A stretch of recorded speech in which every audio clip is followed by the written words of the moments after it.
A Navy SEAL never meant to stop in White Alder Bay until black ice closed the road. Then his German shepherd heard a tiny bell ringing beneath the snow.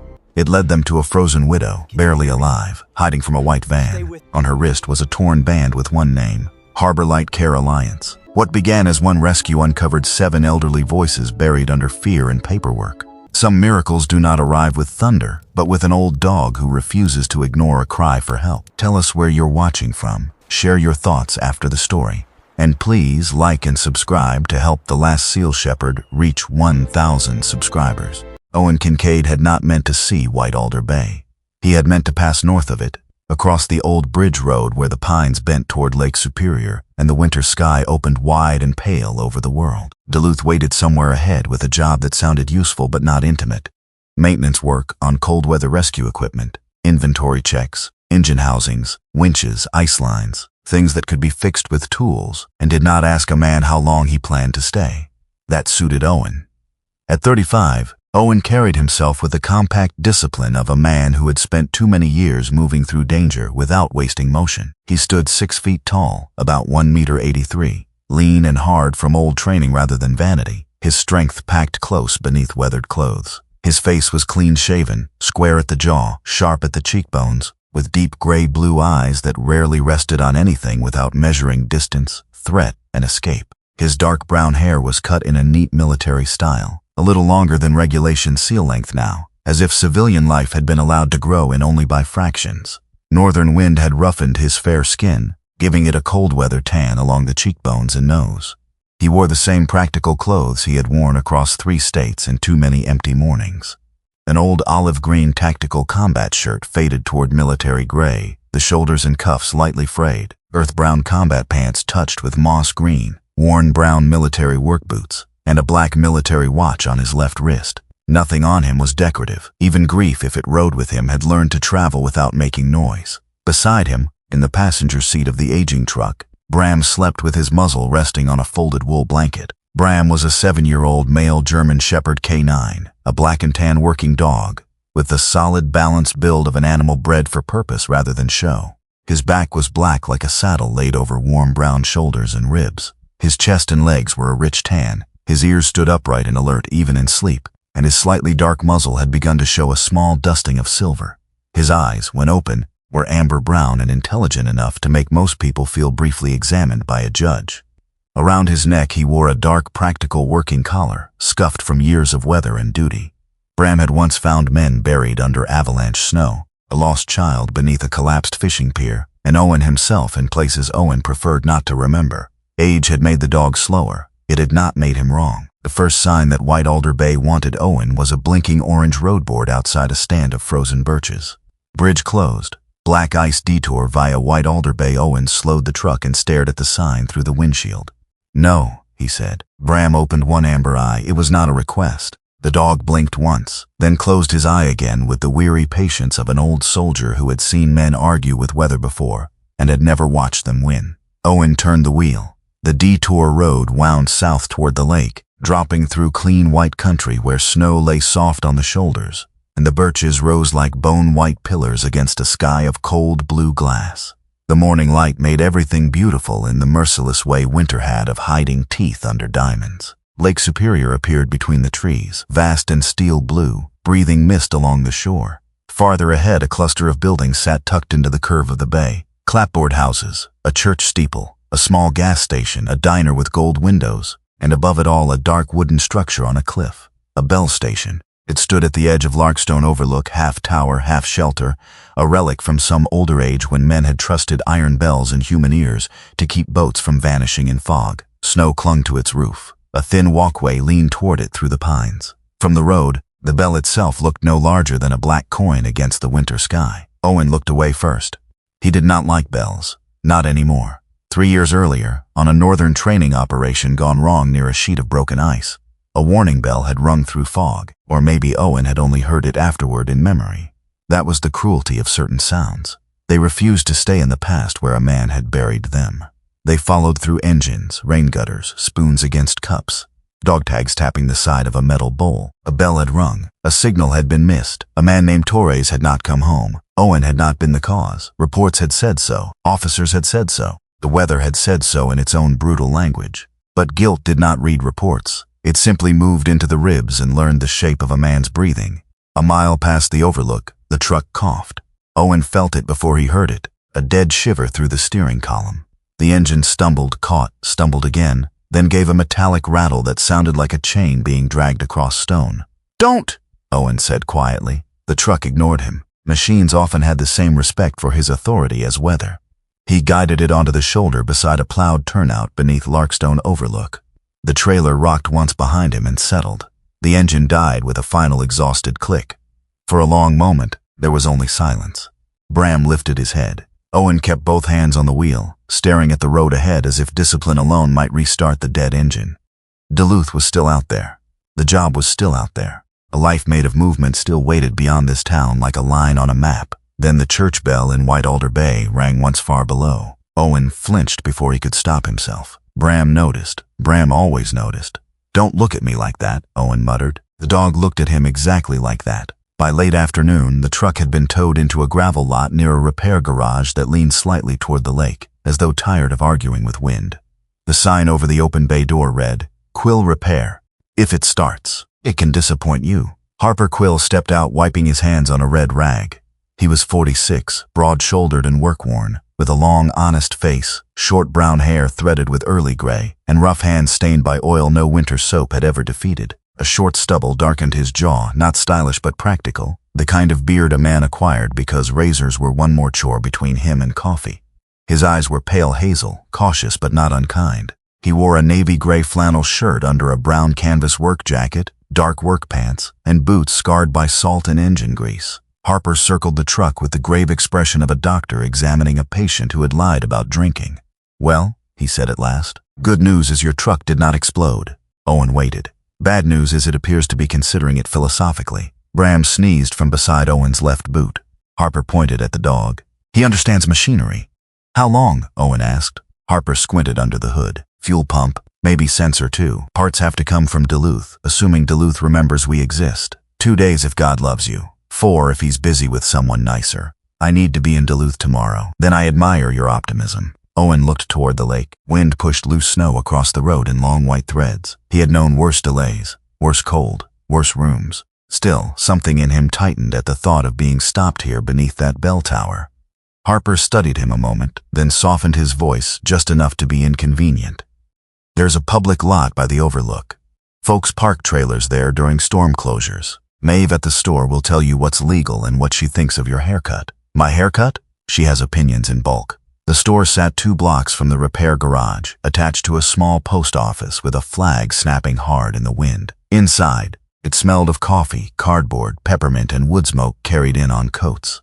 Behind the counter stood Maeve Tilling, 63 years old and built like a woman who had survived winters by becoming part stove, part sheriff, part church bell. She had a round, bright face, pink cheeks from the cold, quick blue eyes, and silver blonde hair twisted into a bun with a pencil stuck through it like a small weapon. She wore a burgundy sweater under a dark denim apron, and she looked at Owen as if he were a parcel delivered to the wrong address. "You're the broken truck," she said. "Owen Kincaid." "That's a more expensive way to say broken truck." Bram stood at Owen's side, ears forward. Maeve's expression changed at once. "Well now," she said, leaning over the counter. "And who is this handsome gentleman?" "Bram. I was talking to him. He knows." Maeve pulled a biscuit from a jar and held it out. Bram sniffed it politely, accepted it, and did not eat. Instead, he turned his head toward the wall behind the counter. Owen followed his gaze. A faded photograph hung there in a cheap wooden frame. It showed the bell station on Larkstone Overlook decades earlier, bright in summer sun. Beside it stood a younger woman in a long coat, one hand lifted toward the bell rope, her white blonde hair whipping across her face. There was laughter in the photo, or the remains of it. Someone had written beneath it in blue ink, "Lydia Snow, Bell House, 1989. Bram took one step toward the wall and gave a low sound. Not a growl, not fear. Recognition would have been the wrong word. Dogs did not recognize old photographs of women they had never met. And yet Owen felt the hair rise at the back of his neck. Maeve noticed. Her humor thinned. "You know her?" Owen asked. "Everybody used to know Lydia Snow." Maeve's hand moved to the edge of the counter. "Why?" Before Owen could answer, the tiny brass bell above the store door gave one clear ring. Everyone turned. No one had entered. The door was shut tight against the wind. The glass did not move. Outside, snow traveled sideways in pale ribbons. Maeve looked at the bell, then at Bram. Her face had lost all its jokes. "Well," she said softly, "that's rude." Owen felt something old and cold stir under his ribs. Bram still stared at the photograph. For one strange second, Owen had the sensation that the whole bright little town had paused to listen. The post office boxes, the coffee urn, the shelves of canned soup, the lake beyond the windows, even the bell tower on the cliff. As if somewhere beneath the snow, a thread had been pulled, and one by one every bell in White Alder Bay was remembering it had a voice. Owen paid for a thermos of coffee, a can of soup, and a packet of matches. Maeve slipped an extra biscuit into the bag for Bram and pretended not to. "Public lot's legal for one night," she said. "Longer than that. Harper owes me updates, and you owe me the truth about whether you eat vegetables. I'm not staying long. Men who say that usually stay long enough to become inconvenient." Owen took the bag. "I specialize in leaving before that." Maeve's eyes flicked to Bram.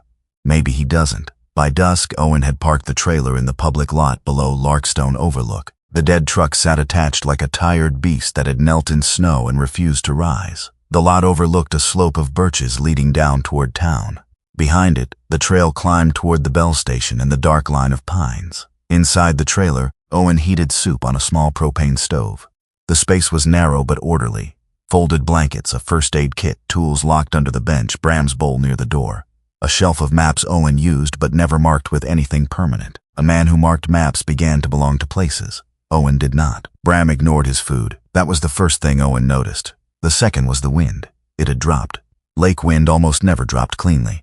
It pushed, moaned, rattled, worried at metal seams. But now the world outside had gone still in a way that felt less like peace than held breath. Bram stood by the trailer door, head angled toward the trail. "No," Owen said. Bram did not move. "You heard Harper. Parts in 2 days, maybe 4. We are not adopting a town." Bram's tail remained low and still. Owen ate one spoonful of soup. It tasted like salt and surrender. He set the bowl down. The old dog's ears twitched. Owen listened. At first he heard nothing. Then, faint as a pin dropped in another room, came a sound. Ting. Owen closed his eyes. No, ting. His hand tightened around the edge of the counter. For a heartbeat, he was no longer in the trailer. He was back on broken ice in white fog, radio static tearing through his earpiece. Torres somewhere beyond visibility, the warning bell ringing too thin, too late, too much like mercy arriving after the door had closed. Bram looked back at him. Not accusing. Bram never accused. That was worse. The dog said, "I heard it," Owen whispered. Bram stepped closer to the door. Owen grabbed his coat, flashlight, phone, and medical kit. Pain of memory moved through him sharper than cold. He did not know what waited outside. A loose cable, a branch against metal, some old bell rope shifting in the wind, a foolish errand led by an aging dog with stiff hips and too much faith in sounds. But there were rules older than fear. Trust the dog, especially when the world goes quiet. Owen opened the door. Cold air entered like a blade. Bram descended first, his paws pressing into fresh snow, black saddle dark against the white. He did not run. Age had taken the drama from his body, but not the certainty. He moved toward the trail with his nose low and ears high. Owen followed. The path climbed between birches whose pale trunks glimmered under the moon. Snow softened every step. The lake lay behind them, a dark, enormous presence breathing under ice and starlight. Far above, the bell station waited in silhouette, crooked and silent. The sound came again. Ting. Closer now. Owen swept the flashlight beam through the trees. Nothing moved except drifting snow dust falling from branches. Bram left the marked trail and descended a narrow side path half buried under drifts. Owen hesitated. The slope was steeper there, slick with hidden ice. Bram. The dog stopped and looked back. Owen cursed under his breath and followed. The side path led beneath the overlook to a maintenance cabin Owen would have missed even in daylight. Snow had climbed its walls and swallowed most of its low porch. The roof sagged under white weight. One window was boarded. A small metal chimney leaned at a hopeless angle. Under the porch eave, a little brass bell hung from a wooden peg, not the great station bell above, but a handbell no larger than Owen's fist. A strip of cloth had been tied to it. The cloth ran down into the snow. Bram reached the porch first and gave a low, urgent bark. Owen moved faster. At first he thought the shape under the collapsed side of the awning was a bundle of old coats. Then the bundle shuddered. A woman lay curled beneath the half-shelter of the porch, partly covered by blown snow. She was elderly and painfully thin, wrapped in a gray wool coat too large for her frame. A mustard-yellow scarf had frozen stiff along one edge near her throat. Silver-white hair had come loose from beneath a knitted cap, strands clinging to her cheek. Her face was narrow and weather-cut, with high bones and skin pale from cold. But even half-conscious, she had the proud, sharp look of someone who would argue with death if death used the wrong tone. One wrist lay twisted beneath her at an angle that made Owen's stomach tighten. Her other hand was looped through the strip of cloth tied to the bell. Each tremor of her body pulled the cloth. Ting. Owen dropped to one knee beside her. "Mom, can you hear me?" Her eyelids fluttered. Her lips moved, but no sound came out. Bram lowered himself beside her, careful not to touch the injured arm. He placed his warm body close enough that she could feel him without being trapped by him. The old dog's amber eyes remained fixed on her face. Owen checked her breathing, pulse, skin temperature. Cold, weak, dehydrated. Possible fracture. Hypothermia. Not good, but not gone. Not yet. "I'm Owen Kincaid," he said, keeping his voice low. "I'm going to get you help." At the word help, the woman's eyes opened. They were pale blue-gray, clouded by pain but not empty. Terror moved through them so quickly, Owen felt it like a hand closing around his throat. "No," she rasped. "You're hurt. No forms." Her voice was dry as paper left too close to fire. "No clinic, van. I'm not with a clinic." Her good hand seized his sleeve with surprising strength. "Don't let the white van take me again." Owen went still. Bram lifted his head and looked toward the trees behind them. The forest stood silent. Owen followed the woman's gaze and saw what he had missed at first. Tracks near the old cabin, half filled by snow. Not animal tracks, tires, wide, recent, turning around where no tourist would have reason to drive. He looked back at her. "What's your name?" The woman swallowed.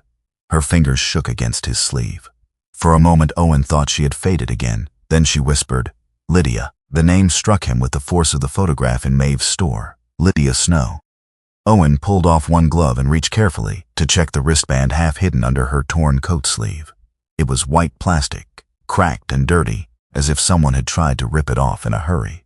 One side had been torn away, but enough remained for the printed words to catch the flashlight beam. Harbor Light Care Alliance. Lydia saw him reading it. Her face changed, not with relief but with a deeper fear, as if the name itself had teeth. "They wrote things down," she whispered. "Then they made the paper louder than me." Owen looked at Bram. The old German shepherd stood now between Lydia and the dark mouth of the trees, his ears forward, body still, black and tan coat bright against the snow. He did not bark. He did not need to. Every line of him said that whatever had followed Lydia to this forgotten porch would have to pass through him first. Owen took out his phone with one hand and kept the other near Lydia's shoulder. "I'm calling help," he said. "Not them." Lydia's eyes searched his face, measuring the clean-shaven jaw, the gray-blue eyes, the old combat shirt, the steady hands of a man who had carried the wounded before and hated how familiar it felt. She did not trust him. Not yet. Trust was a bridge too far for a woman left beneath snow with a bell tied to her wrist. But her grip on his sleeve loosened. The little bell moved once more in the cold. Ting. Above them, the old bell station stood silent on the cliff. Below them, White Alder Bay slept with warm windows and locked doors. Unaware that one of its forgotten voices had been ringing through the night, Owen looked at the torn harbor light band, then at the tire tracks, then at Bram standing guard like an old oath given fur and breath. He had been forced off the road by black ice. His truck had died beneath the one hill he did not want to climb. His dog had heard a bell Owen had tried for years not to hear. And now, under a broken porch in the snow, a woman who should have been safe was begging not to be returned to the people who claimed to protect her. For the first time since the bridge closure, Owen no longer believed he had merely taken a detour. Bram gave one low warning sound toward the trees. Owen tightened his hold on the medical kit and leaned closer to Lydia. "Stay with me," he said. The snow kept falling softly around them, bright as ash, gentle as a lie. And in that pale northern dark, Owen Kincaid understood that the bell beneath the snow had not been calling only for help. It had been calling for a witness. Owen Kincaid did not move Lydia Snow until he was certain moving her would not kill her. That was the first rule the old training gave him, colder and steadier than the wind pressing under the broken porch. Find the breathing, check the pulse, protect the spine if there was reason to suspect damage, stop the bleeding, warm slowly. Do not let panic dress itself up as urgency. The woman beneath the porch looked as though winter had tried to fold her into the floorboards. Her gray wool coat was stiff with frost. The mustard-colored scarf around her neck had frozen along one edge. Rook wrist swollen and wrong against her chest, and her breath came thinly, as if each inhale had to climb out of a deep well. Bram stood between her and the dark trees. The old German shepherd did not bark. He did not pace. He simply held his ground, black saddle stark against the snow, tan chest rising and falling with slow control. His amber-brown eyes kept shifting from Lydia's face to the tree line, then back again. A dog like Bram did not waste fear. If he guarded for a reason. Owen opened the emergency blanket from his kit and wrapped it around Lydia's shoulders, careful not to jolt the injured wrist. He spoke to her in a low voice, not because he knew she believed him, but because silence had already done enough damage to this woman. "Lydia, I'm going to get you warm. I'm going to call the local clinic. Not Harbor Light, not a van, a clinic." Her eyelids trembled. "No forms," she whispered. "No forms, no white coat." Owen looked down at his old olive-gray combat shirt, at the frayed cuffs and worn fabric that had outlived wars and weather. "I'm not wearing one." For a fraction of a second, something like suspicion crossed her face, sharp enough to survive hypothermia. "Still might be trouble," she breathed. "That has been said." Bram gave a soft huff, almost a sigh. Lydia's eyes shifted toward the dog. The fear did not leave her, but it changed shape. It stopped clawing at the walls and became something older, sadder. "Big wolf," she murmured. "German shepherd," Owen said. "Wolves have better manners than some people." Owen almost smiled. Almost. He called Maeve Tilling first because she had the practical air of a woman who would know who answered in a town after dark and who merely owned a phone for decoration. Maeve picked up on the second ring, her voice brisk, irritated, and instantly awake. "If you froze yourself already, I am not filling out paperwork. I found Lydia Snow." There was a silence so complete Owen could hear the lake wind through the phone. Then Maeve said, "Where?" "Maintenance cabin below the Bell station. She's alive. Broken wrist, exposure, scared of Harbor Light." Maeve did not ask foolish questions. The change in her voice was immediate. "Do not call county dispatch unless you want half the town hearing it before the coffee's brewed. Call Nora Venn at the clinic. I'll call Harper. His plow truck can get closer to that path than your dead land whale." "My truck is not a land whale. It died under a hill. It has forfeited dignity." The line clicked. Within minutes, the quiet night began to gather people. Harper Quill arrived in his plow truck, headlights cutting through the snow like two tired suns. He climbed out wearing the same brown canvas jacket from earlier, his short graying hair flattened under a knit cap, his broad face tense with concern he tried to hide behind mechanics grumbling. "Maeve said you found a ghost," he said. "A woman. In this town the difference is mostly tax records." He stopped when he saw Lydia. All humor left him. Harper helped Owen clear the porch edge, while Bram remained at Lydia's side. They moved her slowly, with Owen supporting her shoulders and Harper steadying her legs. Lydia made only one sound when her wrist shifted, a dry gasp she swallowed almost immediately. That troubled Owen more than if she had screamed. People who did not cry out had often been taught that pain was safer when hidden. The clinic sat 3 streets from the main road, a low brick building with frost gathered in the corners of its windows, and a porch light glowing amber above the entrance. Its sign read White Alder Family Clinic in blue letters faded by lake weather. At that hour, with snow along the roofline and one light burning in the hall, the place looked less like an office than a stubborn little ark built against winter. Nora Venn met them at the door. She was about 41, medium height, strong through the shoulders in the way of someone who lifted patients, boxes, grief, and bad news, without expecting applause. Her dark brown hair, threaded with a few early silver strands, was tied low at the back of her neck. She wore teal scrubs under a long charcoal cardigan, and her pale face had the stern, sleepless look of a woman who had spent years telling people the truth even when they preferred a softer lie. Her eyes were hazel, sharp as pine needles, but not unkind. She took one look at Lydia in Owen's arms and stopped breathing for half a second. Then she whispered, "Lydia?" Lydia's head turned weakly. Nora's face changed in a way Owen recognized. Not surprise alone, not even relief. It was the look of a person seeing a name step out of a locked room after everyone else had insisted the room was empty.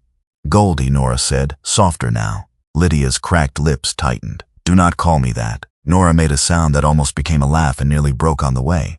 "You vanish for 3 years and come back bossing me before I get your coat off." "I did not come back," Lydia whispered. "I was found by a soldier and a wolf." "Former soldier," Owen said. "Dog," Harper added.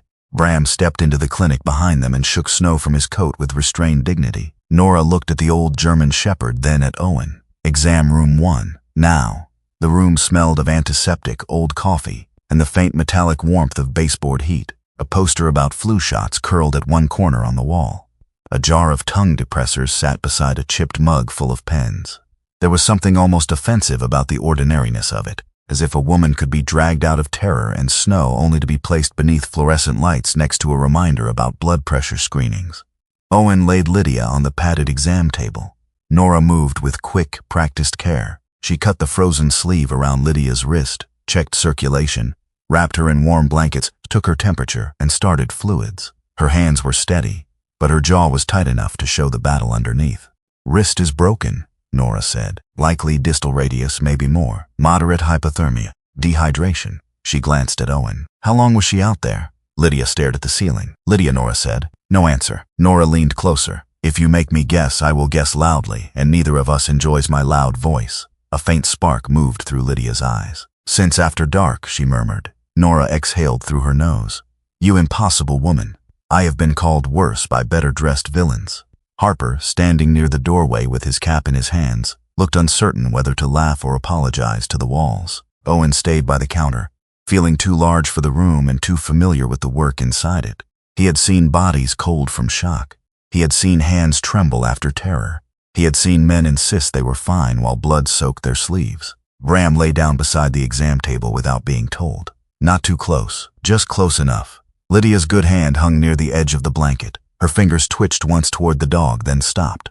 Nora noticed. So did Owen. Neither spoke of it. When Nora reached for a drawer beneath the counter, Bram lifted his head. It was subtle at first. One ear angled forward. His muzzle tightened. The fur along his shoulders rose slightly. Nora opened the drawer and pulled out a stack of blank intake forms. Bram stood. Owen looked at him. Easy. The dog did not look at Owen. He stared at the forms. Lydia saw them a second later. Her entire body recoiled. No. Nora froze. The word had not been loud, but it struck the room like glass breaking. "No forms," Lydia said, stronger now, eyes wide, breath quickening. "No consent packet, no temporary care. I won't sign again." Nora lowered the papers slowly. "They're clinic forms," she said. "Mine, not theirs." Lydia's face had gone gray beneath the winter pallor. Her good hand clutched the blanket so tightly her knuckles showed white.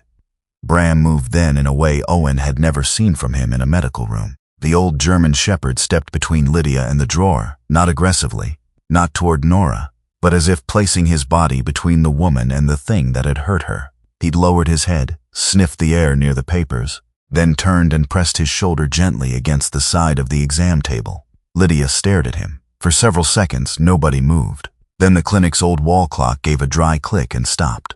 The second hand froze at 12. Harper looked up. "That thing do that often?" Nora did not answer. Lydia's gaze had shifted from the clock to Bram. Her breathing slowed, not because the fear vanished, but because the dog had given it a place to rest. She reached down with two shaking fingers and almost touched the white silver at his muzzle before pulling back. Owen felt the room change around that unfinished gesture.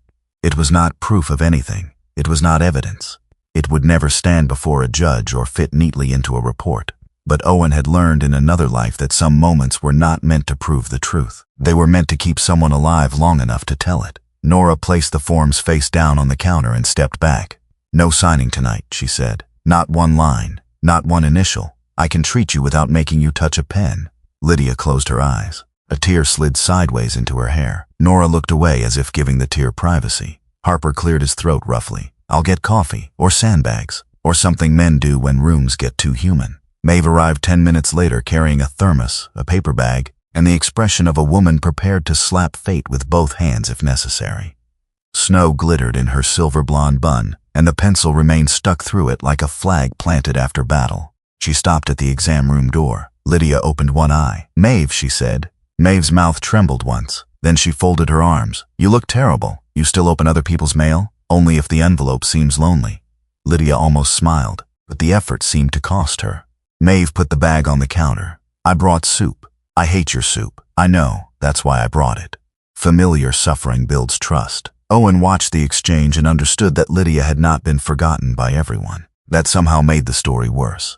A person could be known, loved badly, remembered in fragments, and still vanish into paperwork if the paper had enough signatures. Nora stepped into the hallway and motioned Owen with her. Bram stayed beside Lydia. This time, Lydia did not object.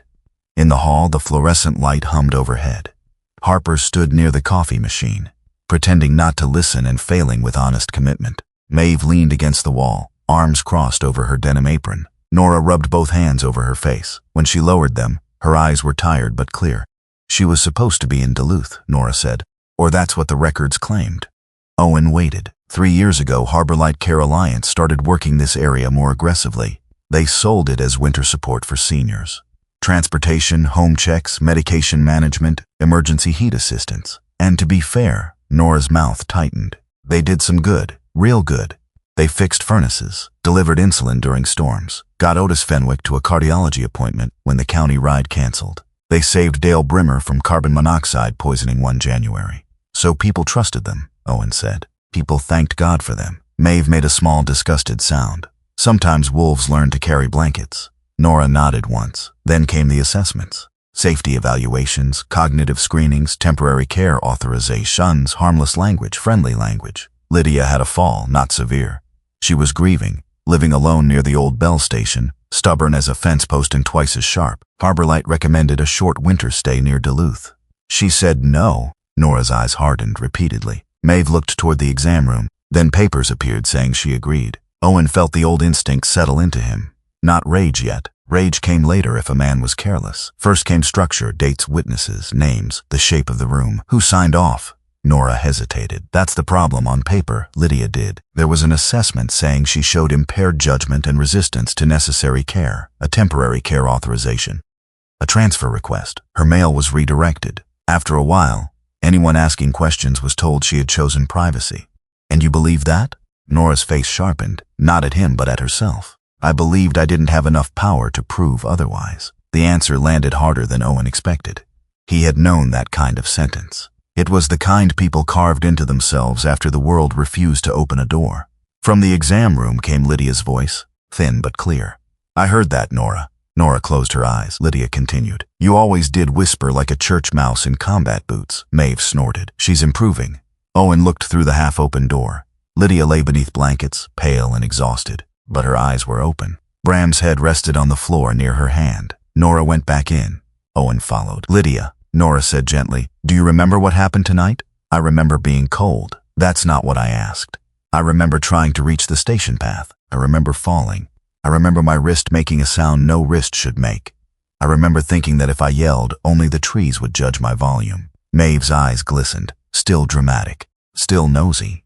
Nora pulled a chair close to the bed. Why were you at the maintenance cabin? Lydia's mouth tightened. The room waited.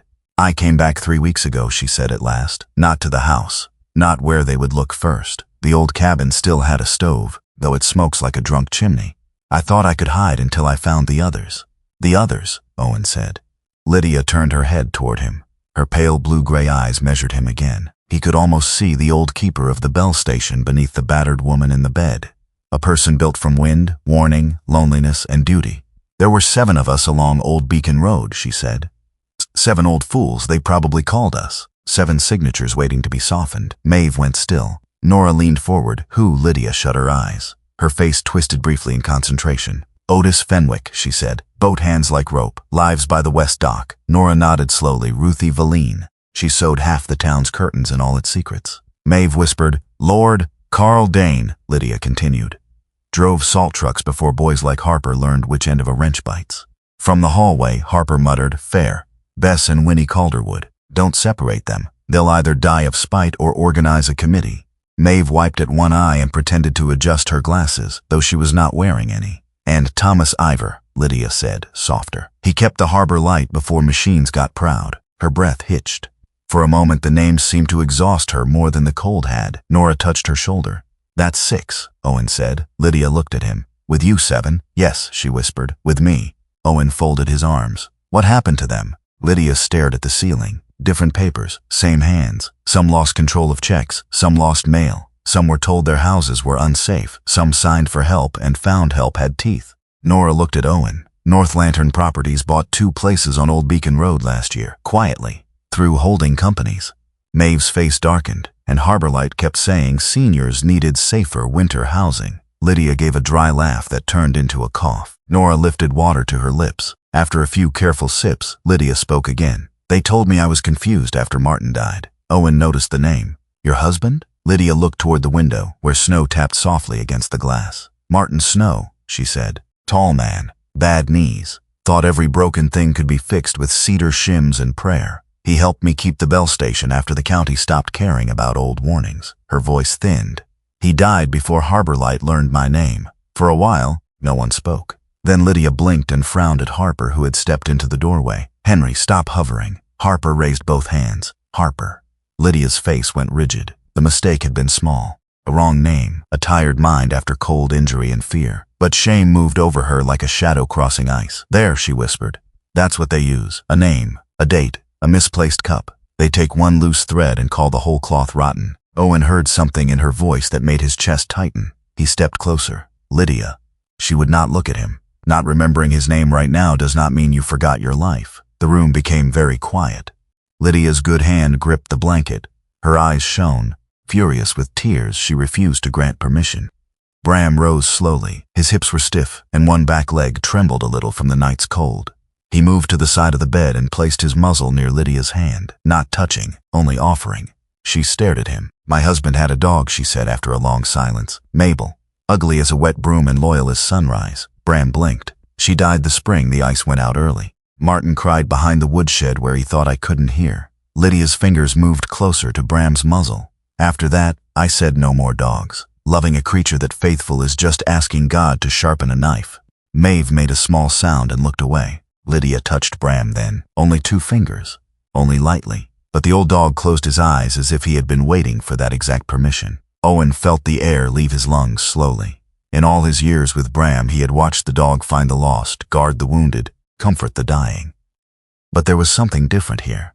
Bram was not searching snow now. He was searching the ruins a human heart leaves around itself after too much betrayal. Nora covered Lydia's hand with a blanket but left the fingers resting against Bram's fur. "You're safe here tonight," Nora said. "No one is safe where papers can walk through doors." Then we locked the doors and read the papers before they do. Lydia's eyes shifted to Owen. "You're leaving," she said. It was not a question. Owen looked toward the hallway, toward the dark windows, toward the road that led back to his trailer and eventually out of White Alder Bay. He knew the shape of escape so well it had become almost holy. Leave before breakfast. Leave before names become familiar. Leave before someone asks for help in a way that cannot be answered with a ride, a tool, or a bandage. "I have a job in Duluth," he said. Lydia nodded faintly, as if that confirmed something disappointing but not surprising. "Nora has the clinic," Owen continued. "Maeve has half the town scared of her. Harper has a truck. There's law enforcement." Maeve's eyebrows rose, a glowing endorsement of our civilization. Lydia did not smile. Her hand tightened around Owen's sleeve with what little strength she had left. "If they find me first," she said, "before the others speak, they will turn all of us into notes in a file." Owen did not answer. Lydia's voice dropped to a whisper. "And files do not know how to cry." The sentence moved through the room like a bell no one had rung. Bram lifted his head and looked at Owen, not pleading, not commanding, simply seeing. Owen had spent years walking away from things before they could grow roots in him. But Lydia's fingers were on his sleeve. Bram was at her bedside. Nora was standing with the face of a woman tired of having no proof. Maeve had gone quiet, which somehow felt more serious than if she had shouted. Harper stared at the floor as if ashamed of the boards. Owen did not promise. Promises were heavy things. A man should not lift one unless he meant to carry it through weather. But he did not pull his sleeve free. He did not step toward the door. Outside the clinic, snow fell over White Alder Bay, softening the roofs, the road, the bell station on the cliff, the hidden tracks under the pines. Inside, beneath warm blankets and fluorescent light, the widow who had once kept the old warnings of the lake alive held 2 fingers in the fur of a German shepherd who had heard what everyone else missed. Owen stood beside them, silent. And for the first time in a long while, the road out of town did not feel like the only direction left.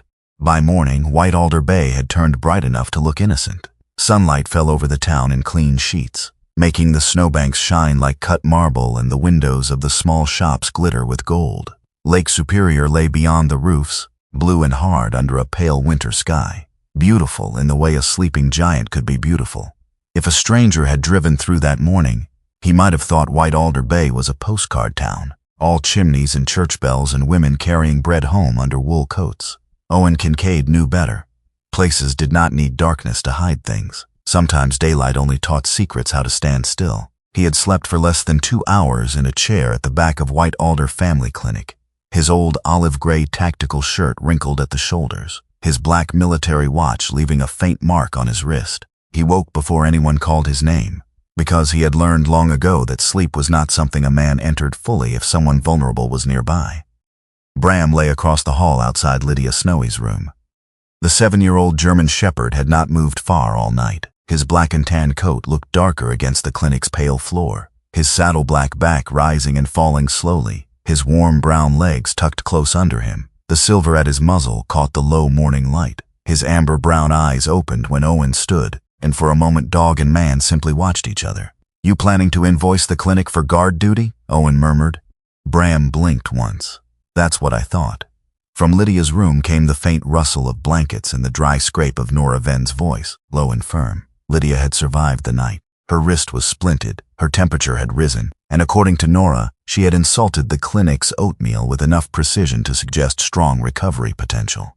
Owen took that as good news. At 8:30, Harper Quill arrived carrying 2 paper cups of coffee and an apology he clearly did not want to deliver.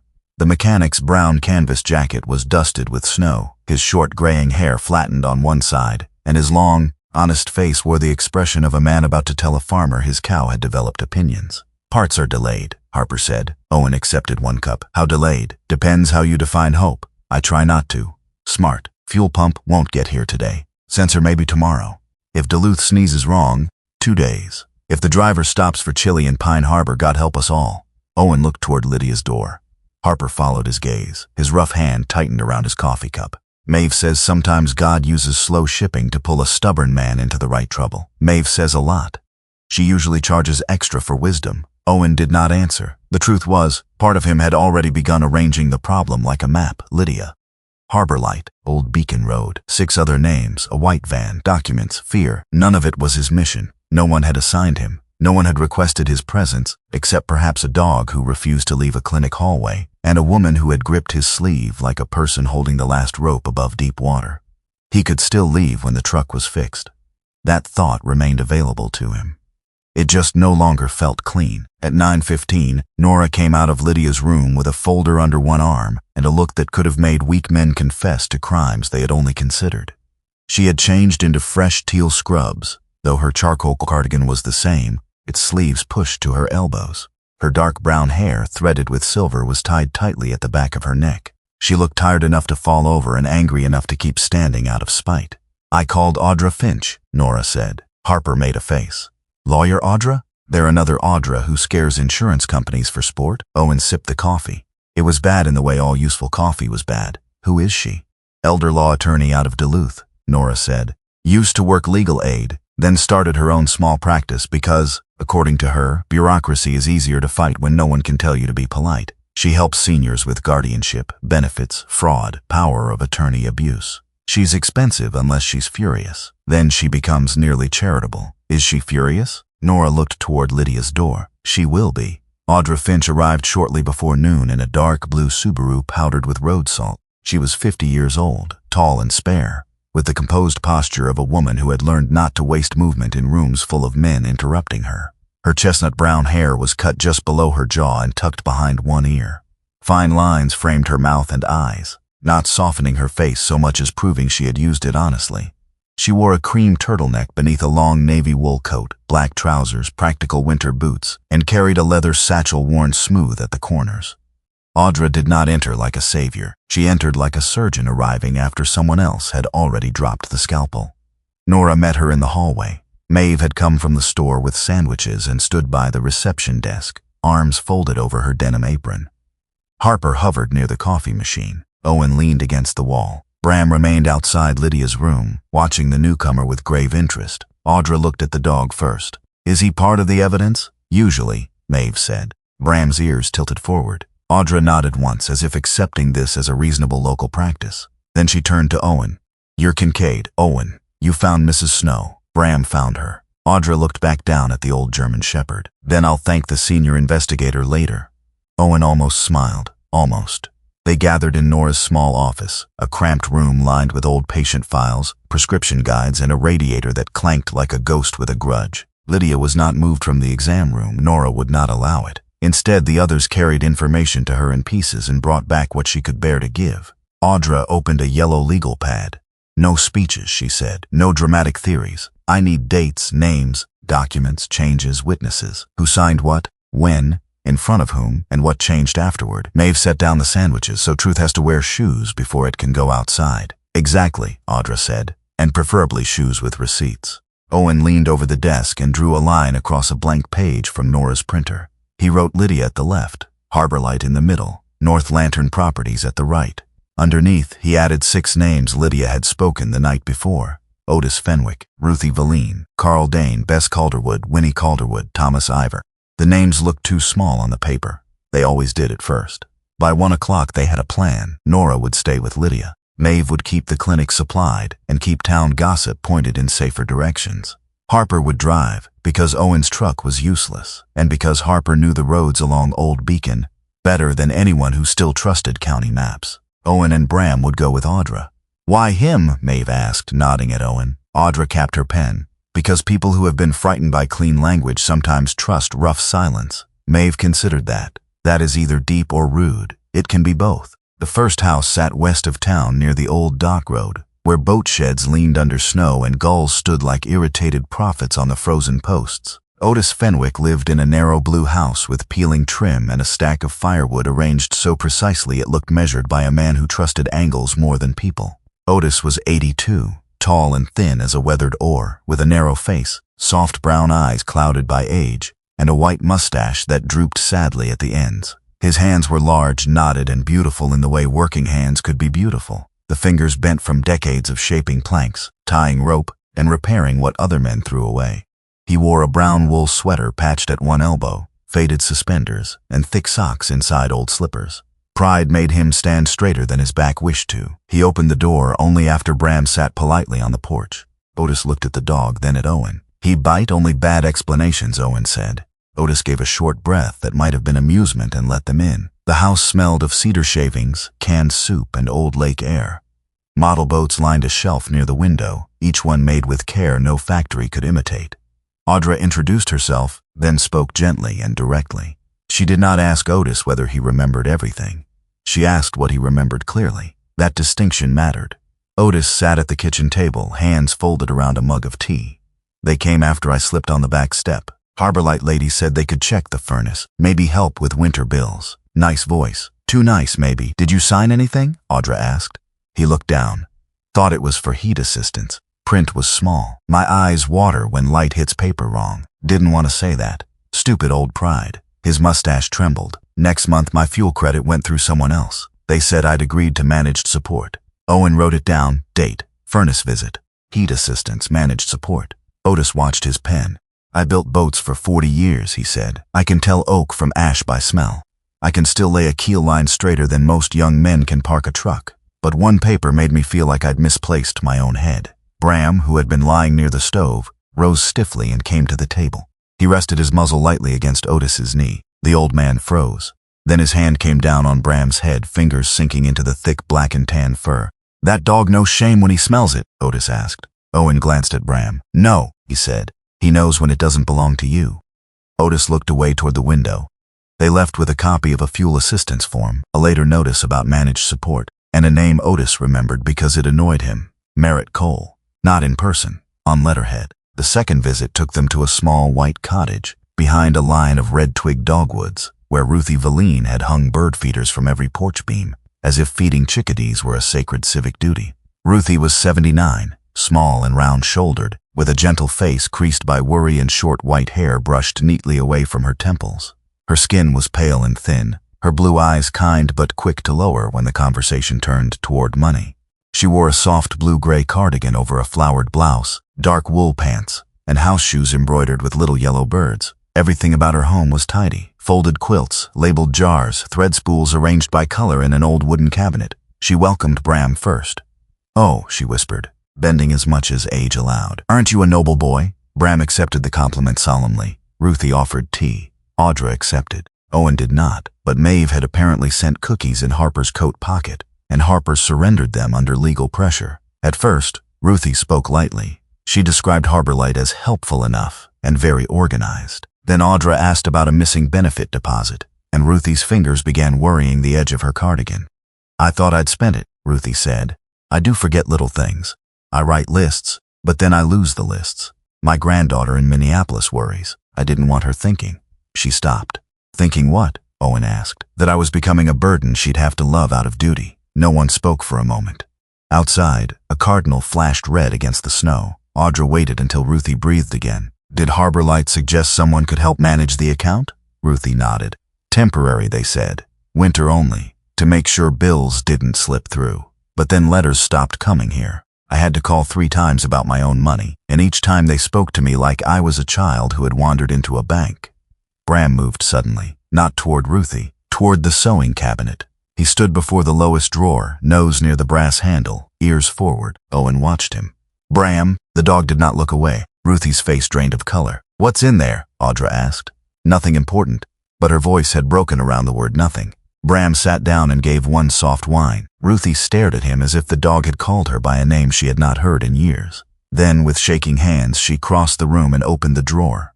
Inside were folded linen scraps, a tomato-shaped pincushion, old packets of needles, and beneath them a sealed envelope wrapped in blue thread. I forgot I put it there, she whispered.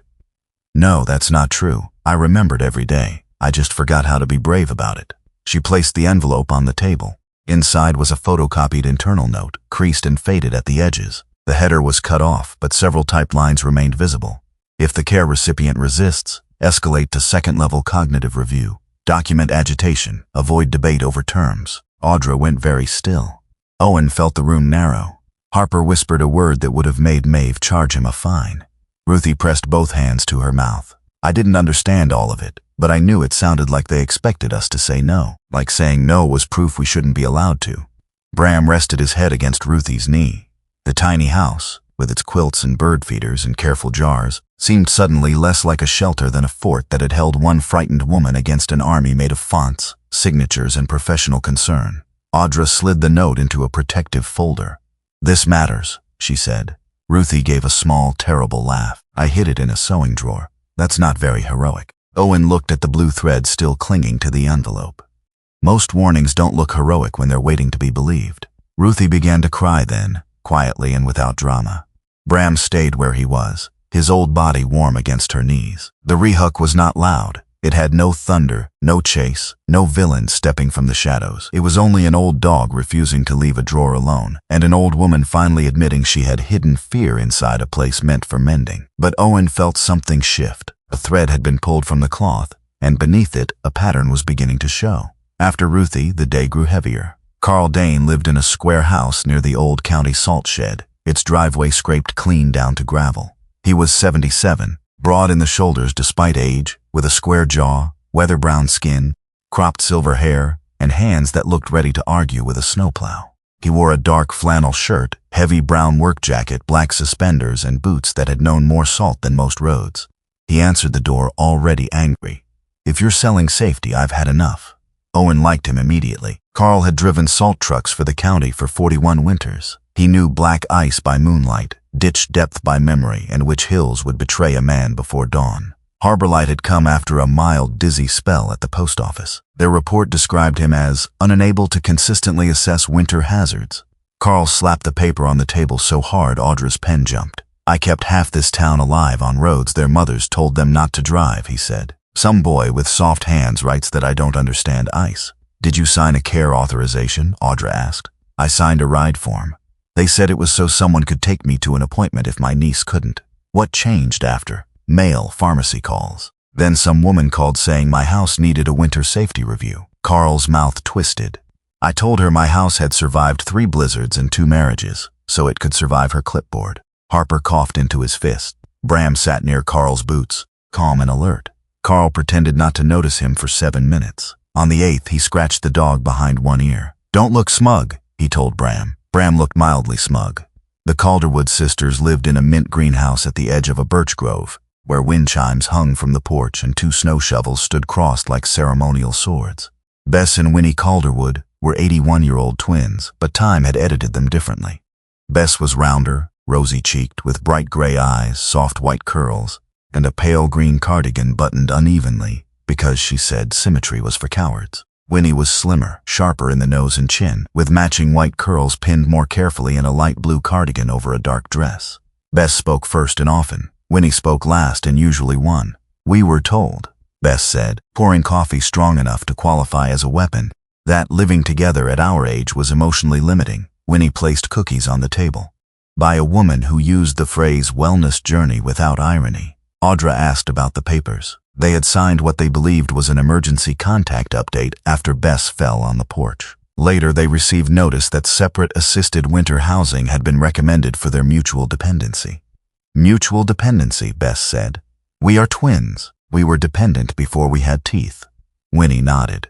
And if anyone separates us, I will haunt them administratively. Despite their humor, Owen noticed the two sisters sat close enough for their sleeves to touch.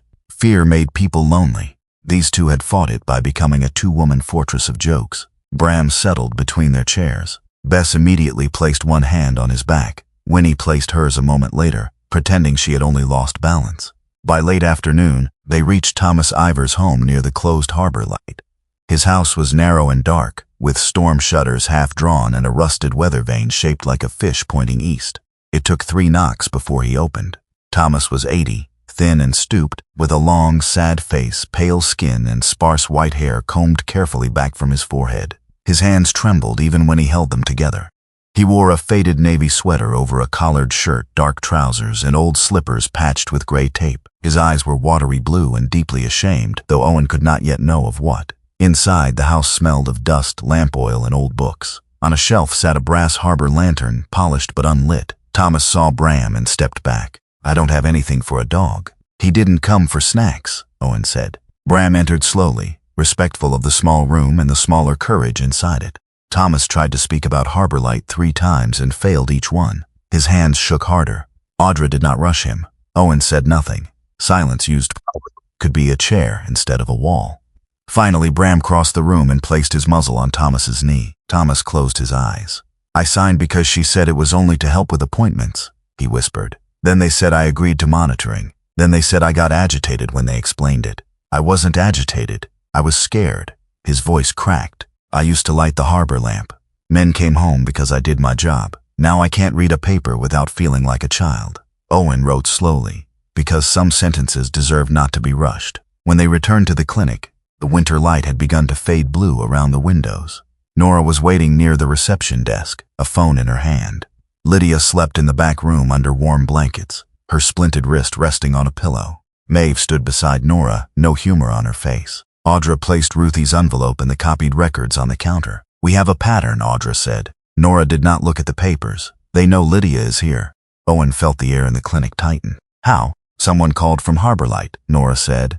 Polite voice. Asked if a Lydia Snow had presented for care. I refused to confirm. They thanked me for my commitment to patient privacy in a tone that suggested they were writing down how much they hated me. Harper looked toward the front windows. A pair of headlights moved slowly past the clinic. Not fast, not lost, slow enough to be seen. Everyone turned. Through the glass, a white van rolled along the curb, its side panels clean, its windows darkened by reflection and falling snow. It passed the clinic once, continued to the corner, paused beneath the street lamp, then turned away into the whitening dusk.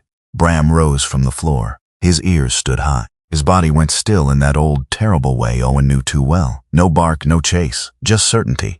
Lydia's voice came from the hallway behind them, thin but awake. They found the bell, she whispered. Owen turned. She stood gripping the doorframe, pale beneath her blanket, eyes fixed on the street where the van had disappeared. No one corrected her. No one told her she was confused. Outside, snow filled the tire tracks almost as soon as they formed. Inside the clinic, 7 names sat on Owen's page, and one white vehicle had just confirmed that the paper trail could move on wheels. By the next morning, the snow had erased the van's tire tracks outside White Alder Family Clinic. That was how winter worked in the north. It covered evidence with the patience of a priest covering the dead. Roofs looked clean. Roads looked innocent. The lake shone blue beyond the town as if it had never heard a frightened woman whisper from a clinic doorway. But Owen Kincaid remembered where the van had slowed. Bram remembered too. The old German shepherd stood near the front windows after sunrise, his black saddle and warm brown legs still as carved wood, his amber-brown eyes fixed on the street. He had eaten only half his breakfast. For Bram, that was not hunger. It was judgment. Lydia Snow remained in the back room under Nora Venn's care. The old widow's broken wrist had been splinted properly, and her color had improved, but her pride was recovering faster than her body. She had already told Nora that the clinic tea tasted like boiled apology, which Nora took as a promising neurological sign. Owen stood at the reception desk with Audra Finch's notes spread before him. 7 names, several documents, a photocopied internal instruction from Ruthie's sewing drawer. repeated references to harbor light assessments. North Lantern properties beginning to appear in the margins like a shadow behind a curtain. Maeve Tilling arrived just after 8 with a box of biscuits, a thermos of coffee, and the expression of a woman who had slept poorly and blamed everyone with a heartbeat. She wore her burgundy sweater under the same dark denim apron, silver blonde hair pinned in a bun with the usual pencil stuck through it. Snow dusted her shoulders. Her sharp blue eyes went straight to Bram at the window. "He's still watching the street. He has opinions," Owen said. "Good. Men with opinions are exhausting. Dogs with opinions are prophecy." Harper Quill came in behind her, broad shoulders filling the doorway, brown canvas jacket, marked with grease near one cuff. His short graying hair was damp from snow, and he carried his knit cap in both rough hands. "I checked with my cousin at County Dispatch," Harper said quietly. "No ambulance or clinic transport logged near here last night." "Then whoever drove by wasn't making an official call," Audra said. The lawyer had stayed in town instead of returning to Duluth. That alone told Owen how serious she thought things were. She stood near Nora's desk, tall and spare in her navy coat, chestnut hair tucked behind one ear, her leather satchel open at her feet. Audra Finch did not look frightened. She looked organized, which in some rooms was more dangerous. Maeve set the biscuits down. "There is one place those white vans used to turn up where no one asked questions." Everyone looked at her. "The old Henslow greenhouse," she said. "East edge of town, past the Frozen Creek Road." Harper frowned. "That place has been empty 10 years.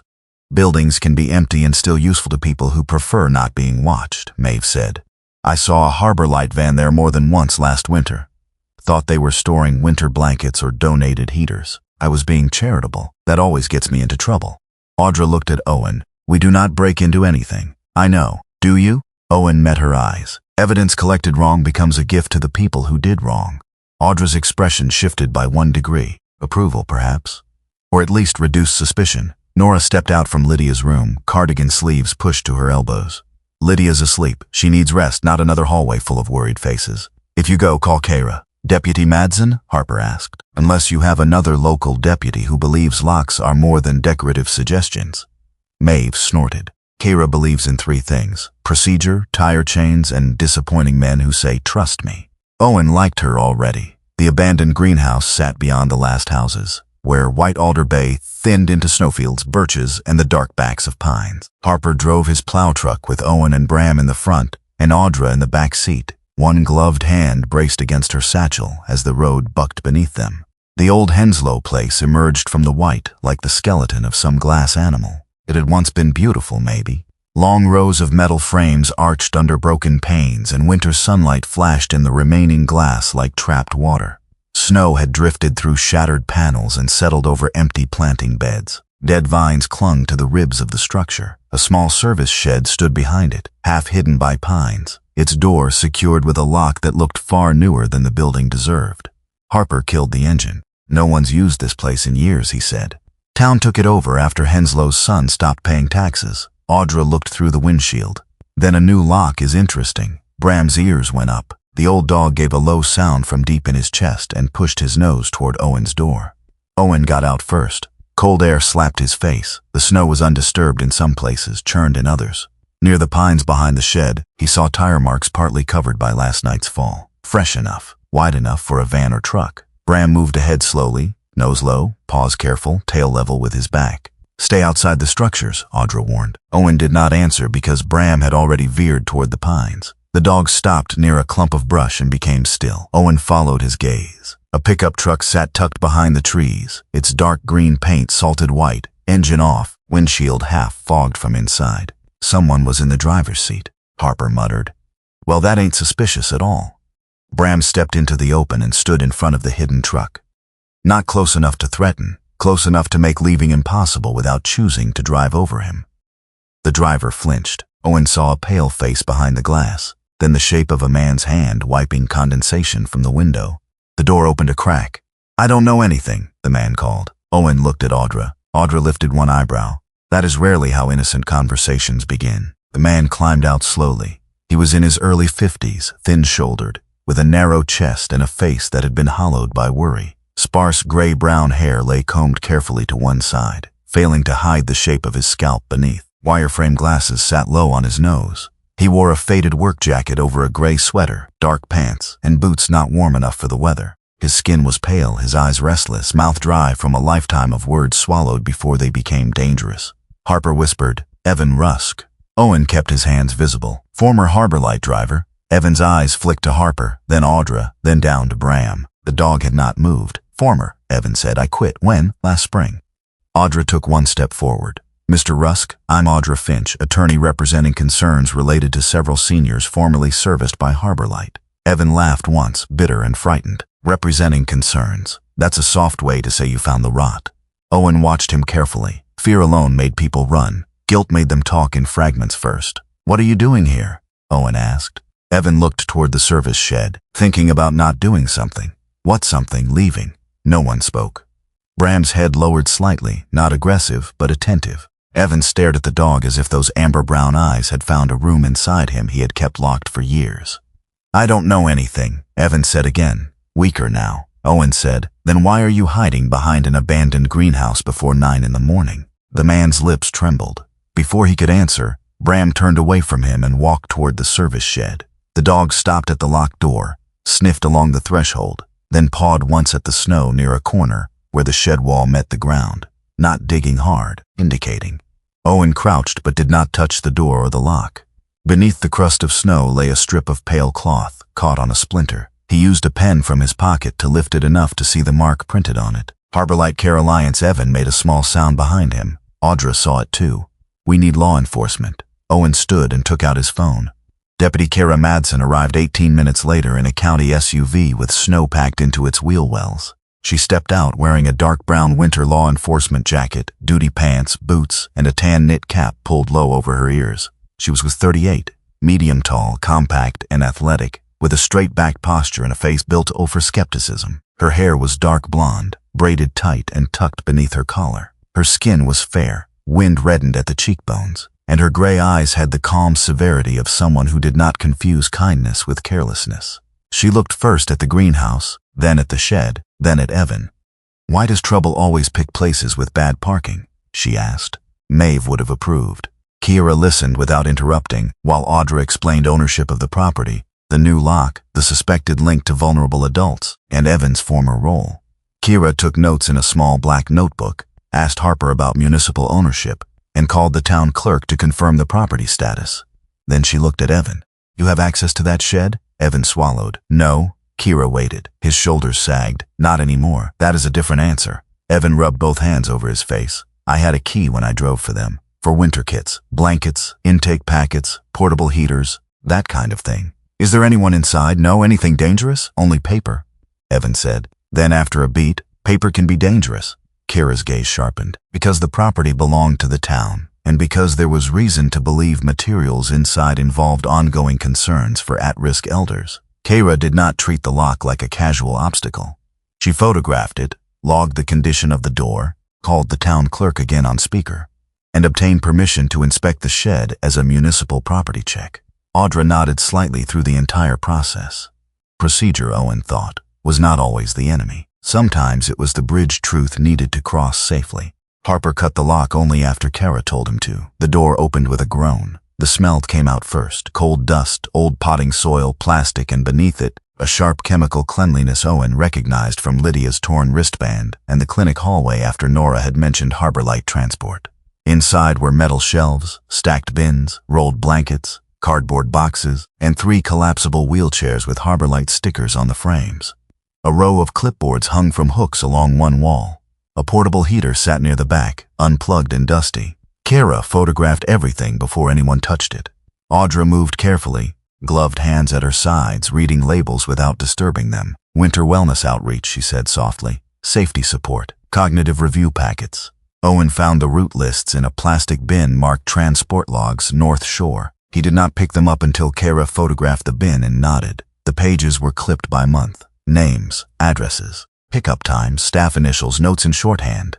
Old Beacon Road appeared again and again. Lydia Snow, Ruthie Valine, Thomas Ivor, Bess Calderwood, Winnie Calderwood, Otis Fenwick, Carl Dane. Beside several names in red marker was one word, resistant. Harper stared at it, like they were cattle. "No," Audra said, voice low, "like they were obstacles." Evan stood at the doorway, shaking. Bram moved to him. The old German shepherd did not touch him. He simply stood near Evan's knee, head slightly tilted, as if listening for the part of the man that still wanted to tell the truth. Evan's face collapsed. "I drove them," he whispered. Kara turned on her body camera and spoke his name, the date, the location. "Mr. Rusk, you understand you don't have to speak without counsel." Evan nodded. "I know." Audra's expression softened by a fraction. "Then speak carefully." He did. At first it came in broken pieces. He had started with Harbor Light 5 years earlier. The job had been simple. Winter transport for seniors, clinic appointments, safety checks, prescription runs. He had believed in it. He had liked feeling useful. Many people were helped. That part, he insisted, was true. Then the rides changed. Some passengers were taken not to clinics but to assessment meetings, in rented offices, church basements, sometimes even the greenhouse during bad weather, when Harbor Light claimed the roads made longer travel unsafe. Elderly people were handed packets. Staff explained quickly. If someone asked too many questions, notes appeared later, confused, agitated, resistant, poor insight into risks.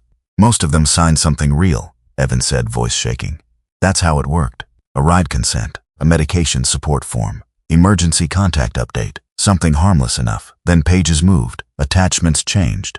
Final packets looked bigger than what they sat down with. Audra's face had become very still. Kara asked, "Who ordered that?" "I don't know what counts as ordered." Evan's laugh was dry and awful. Nobody said, "Steal their lives, people like that don't talk so plain." But Merritt Cole knew, his managers knew. They said the seniors were vulnerable. They said resistance was a symptom. They said winter made delays dangerous. Owen had heard enough command language in his life to recognize the shape of cowardice dressed as caution. "Why keep quiet?" Harper asked, though his voice held less accusation than pain. Evan looked at the floor. "My son, Caleb, kidney disease. Harbor Light Insurance kept him on treatment. I told myself I was just a driver. Then I told myself someone smarter would stop it. Then I told myself too many things." He reached into the inside pocket of his jacket with trembling fingers. Kira's hand moved toward her belt but stopped when he drew out only a small black USB drive wrapped in a clean handkerchief. "I kept backups," Evan said. "Not because I was brave, because I was afraid they'd blame me when it broke." He held it out. Owen did not take it, neither did Audra. Kira stepped forward with an evidence bag. "That goes through chain of custody," she said. Evan placed the USB inside as if laying down a bone from his own chest. Audra exhaled slowly. "Do you know what's on it? Transport schedules, email exports, scans, draft packets, some audio from my phone." His eyes moved to Owen. "There's one recording. Merritt said people living alone often weaken their own credibility when they get emotional." His voice dropped. He said all we had to do was let them prove his point. For the first time that morning, Owen felt rage arrive. It came quiet, cold, useful if kept on a leash. Bram pressed his shoulder against Owen's leg. The old dog knew. Back at the clinic, Kira logged the materials from the shed. Audra called a digital forensic contact in Duluth named Miles Danner. Miles arrived 2 hours later in a dented silver hatchback, carrying a hard case and a thermal mug the size of a fire extinguisher. He was in his mid-30s, short and wiry, with warm brown skin, close-cropped black hair, and quick dark eyes behind rectangular glasses. He wore a gray parka over a plaid shirt and moved with the nervous energy of a man who preferred computers, because computers lied less creatively than people. He greeted everyone politely, then became almost priestly when Kara handed him the sealed USB. "I will image the drive," Miles said, setting up at Nora's back desk. "Write blocked, logged, hash values recorded, original stays sealed after imaging." Maeve blinked. "Was that English?" "Mostly," Audra said. Miles gave a brief smile. "It means if this goes to court, no one gets to claim we poked it with a fork." For the next hour, the clinic held a strange, charged quiet. Lydia slept. Bram lay outside her room. Kira took statements. Audra reviewed transport logs. Harper kept glancing at Evan, who sat in a chair near the wall looking smaller than before. Then the front door opened. 2 people entered wearing white winter coats with Harbor Light patches on the sleeve. The first was a woman in her early 40s, tall, narrow-faced, and polished to the point of hardness. Her blonde hair was cut in a sharp bob, and her pale eyes moved around the clinic as if she were checking inventory. Her name tag read Claire Hask. The man beside her was younger, maybe 28, broad but soft around the middle, with nervous red cheeks and a trimmed sandy beard. His tag read Nolan Price. He carried a folder against his chest like a shield. Claire smiled. It was a professional smile, clean enough to have been laminated. "Dr. Venn," she said. "We're here regarding Lydia Snow." Nora stepped into the hallway. "No, you're not." Claire's smile did not change. "Mrs. Snow is under an active winter care protection review." We have authorization to transport her back to Harborlight's supervised housing pending further evaluation. Audra appeared beside Nora. I'll need to see that authorization. Claire looked at her. And you are? The reason this conversation will be recorded in complete sentences. Kira stepped forward. Deputy Madsen, put the folder on the counter. Nolan obeyed too quickly.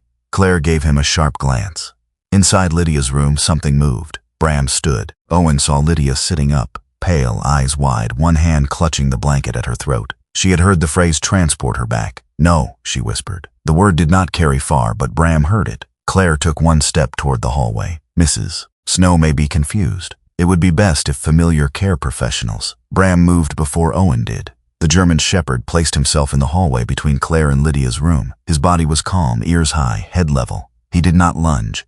He did not bark. A low growl moved through him, quiet enough to be controlled, deep enough to make Nolan step back into a chair. Claire stopped. For 1 second, her polished face cracked. Irritation flashed through. Owen spoke from behind Bram. No closer. Claire looked at him. Sir, interfering with elder care can have legal consequences. So can kidnapping with nicer stationery, Maeve said from the reception desk. Nora did not smile. Kira did not either. Audra examined the papers and looked up. This authorization is based on the same temporary care review now under dispute. You have no court order. Dr. Venn has medical custody of an emergency patient who is awake and refusing transport. Deputy Madsen, I believe we're done here. Kira nodded toward the door. You heard her. Claire gathered the folder slowly. Harborlight will remember this lack of cooperation. Maeve leaned over the counter. Good. I was afraid your filing system was slipping. The two white coats left. Only when the door shut did Bram stop growling. Lydia covered her face with her good hand. She was shaking, but she was still in the room. Still under her own name. Still not in their van. Owen crouched beside Bram and touched the dog's collar. Good, he said softly. The old dog's breath came steady, but his shoulders trembled with age and effort. That evening, as blue dusk settled over White Alder Bay, Owen went to Maeve's store for coffee and something resembling dinner.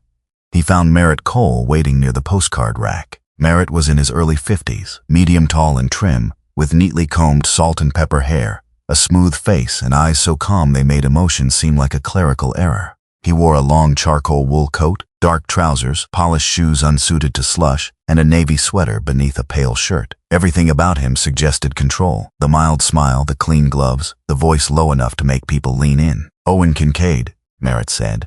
I understand you've involved yourself in a difficult situation. Owen took a coffee from Maeve, who stood behind the counter with her pencil in her hair and murder in her eyes. I understand you've misplaced several elderly people's consent, Owen said. Merritt's smile deepened by no measurable amount. Consent is complicated when vulnerable adults are afraid. Convenient, I respect your background, truly. Military men understand crisis. In crisis, not everyone can choose what is best for them. Owen studied him. There was no villain's sneer, no raised voice, only a man who had learned to speak softly while moving walls around other people. Merritt continued, Mrs. Snow has a history of resistance to care. Resistance can look like independence to outsiders. To professionals, it can signal risk. Owen set the coffee down. The most dangerous man isn't the one who says he wants control, he said. It's the one who gives control a gentle name. Maeve's eyes flicked between them. For the first time, Merritt's smile thinned. Outside, the old bell station stood black against the snow-bright hill, and somewhere in the clinic behind them, Bram kept watch beside a woman Harborlight had failed to retrieve. Merritt put on his gloves one finger at a time. I hope, he said quietly, you understand how much harm good intentions can cause in a town like this. Owen looked at him. I'm starting to. Merritt left without another word. The bell over Maeve's door rang once as he stepped into the winter street. Not mysterious this time, not holy, just metal struck by motion. Still, Owen listened until the sound died. Some bells warned ships away from rocks, some warned wolves away from doors, and some, Owen was beginning to understand, rang only after a man had already chosen which side of the threshold he stood on. By noon the next day, White Alder Bay had learned how to whisper without moving its lips. The town did not explode. Small towns rarely did. They cracked in quieter ways. A woman stopped talking when Owen Kincaid entered the diner. Two men in Harborlight fleece jackets turned their backs at the post office counter. Someone scraped the word trouble into the frost on the passenger window of Harper Quill's plow truck, then apparently reconsidered the courage of vandalism and wiped half of it away. White Alder Bay still looked bright beneath the northern sun. Lake Superior shimmered beyond the roofs, blue as old steel, and the birch trees along Old Beacon Road held snow in their white branches like candles waiting for a service. Smoke rose from chimneys. Children's sled marks cut the hill near the church. The bakery window steamed with cinnamon and butter. But under that brightness, something had shifted. People had begun choosing sides. Owen felt it before anyone said it plainly. He had learned in war that a room could divide without a line being drawn. Bodies angled away. Voices dropped. Eyes measured who stood beside whom. The human heart, frightened enough, became a border map. He stood in the back room of White Alder Family Clinic while Nora Venn pinned a new sheet of paper to the wall. Her face was pale with fatigue, but her hands remained brisk and sure. She had slept even less than Owen, though she would have accepted death before admitting it in front of Maeve.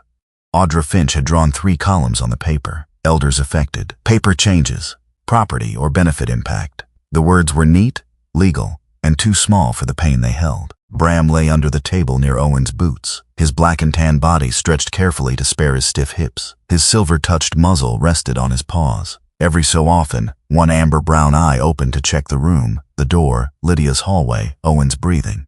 Harbor Light called the town office this morning, Deputy Kira Madsen said. She stood near the radiator in her dark winter law enforcement jacket, arms crossed, gray eyes sharp. Snow had melted on the shoulders of her coat and darkened the fabric. Kira looked like a woman carved from procedure in bad weather, but the tired crease between her brows betrayed concern. What did they want? Audra asked. To clarify misinformation. Maeve Tilling, who had brought a tray of muffins nobody had asked for and everybody ate, made a sound like a cat rejecting medicine. That means they lied with punctuation. Kira nodded. They reminded the office that Harbor Light funded the new ambulance radios. Nora's jaw tightened. Harper Quill stood at the far end of the room, arms folded over his brown canvas jacket. His broad, work-worn face carried a worry Owen had not seen there before. Harper had faced engines, storms, angry customers, and Maeve's soup without looking that uncertain. They did more than radios, Harper said quietly. They fixed Mrs. Bellamy's furnace in that cold snap 2 years back. Got insulin to the Northridge when the road washed out. Paid for Dale Brimmer's carbon monoxide detector after he nearly died. Maeve looked at him. Good deeds do not cancel theft. No, Harper said, but they make the math uglier. Owen watched him. You know someone working there. Harper looked at the floor. My sister. The room went still in a small way. Talia, Harper said. She does intake calls part-time. 2 kids. Husband left last fall. Harbor Light pays steady and lets her work mornings while the boys are in school. Nora's anger softened, though it did not disappear. Harper, I'm not defending them. His voice roughened. I'm saying if this blows wide open, Merritt Cole will not be the first one who misses rent. That landed. Owen looked at the paper on the wall. Elders affected. Paper changes. Property or benefit impact. He took a marker from the table and added a 4th column. Who gets used as a shield? Audra read it and said nothing for several seconds. Nora's eyes narrowed. You protecting Harbor Light now? No. Then what is that? Owen capped the marker. If we pretend only villains work there, Merritt will hide behind everyone who isn't one. Harper looked up. Owen continued. People with jobs, people with sick kids, people who thought they were helping. He'll point to them when the town gets scared. He'll say justice is coming for their paychecks. Maeve folded her arms. I hate when quiet men make sense. It's unsettling. Audra studied the new column. He's right. If we ignore collateral damage, Harbor Light will define it for us. Owen felt no satisfaction from that. He had seen the blast radius of righteous action before. Even necessary fires burned things beside the target. From the hallway, Lydia Snow's voice drifted in. Put my name under stubborn. Maeve looked toward the door. That column doesn't exist. It should. Lydia appeared leaning on the doorframe, wrapped in a clinic blanket over her gray coat. Her silver-white hair had been combed back, but several strands had escaped around her narrow, proud face. Her pale blue-gray eyes were sharper than her injured body had any right to permit. The splint on her wrist looked too large for her thin arm. Bram stood immediately, though his back leg trembled once before he steadied. Lydia saw it. You, she told the dog, are too old to keep rising dramatically. Bram's ears tilted forward. Owen stepped toward her. Nora said bed. Nora also said oatmeal had nutritional value. We are both surviving her mistakes. Nora came out behind Lydia, not amused. 5 minutes, then back in bed. 10. Your negotiation skills are an insult to democracy. 3.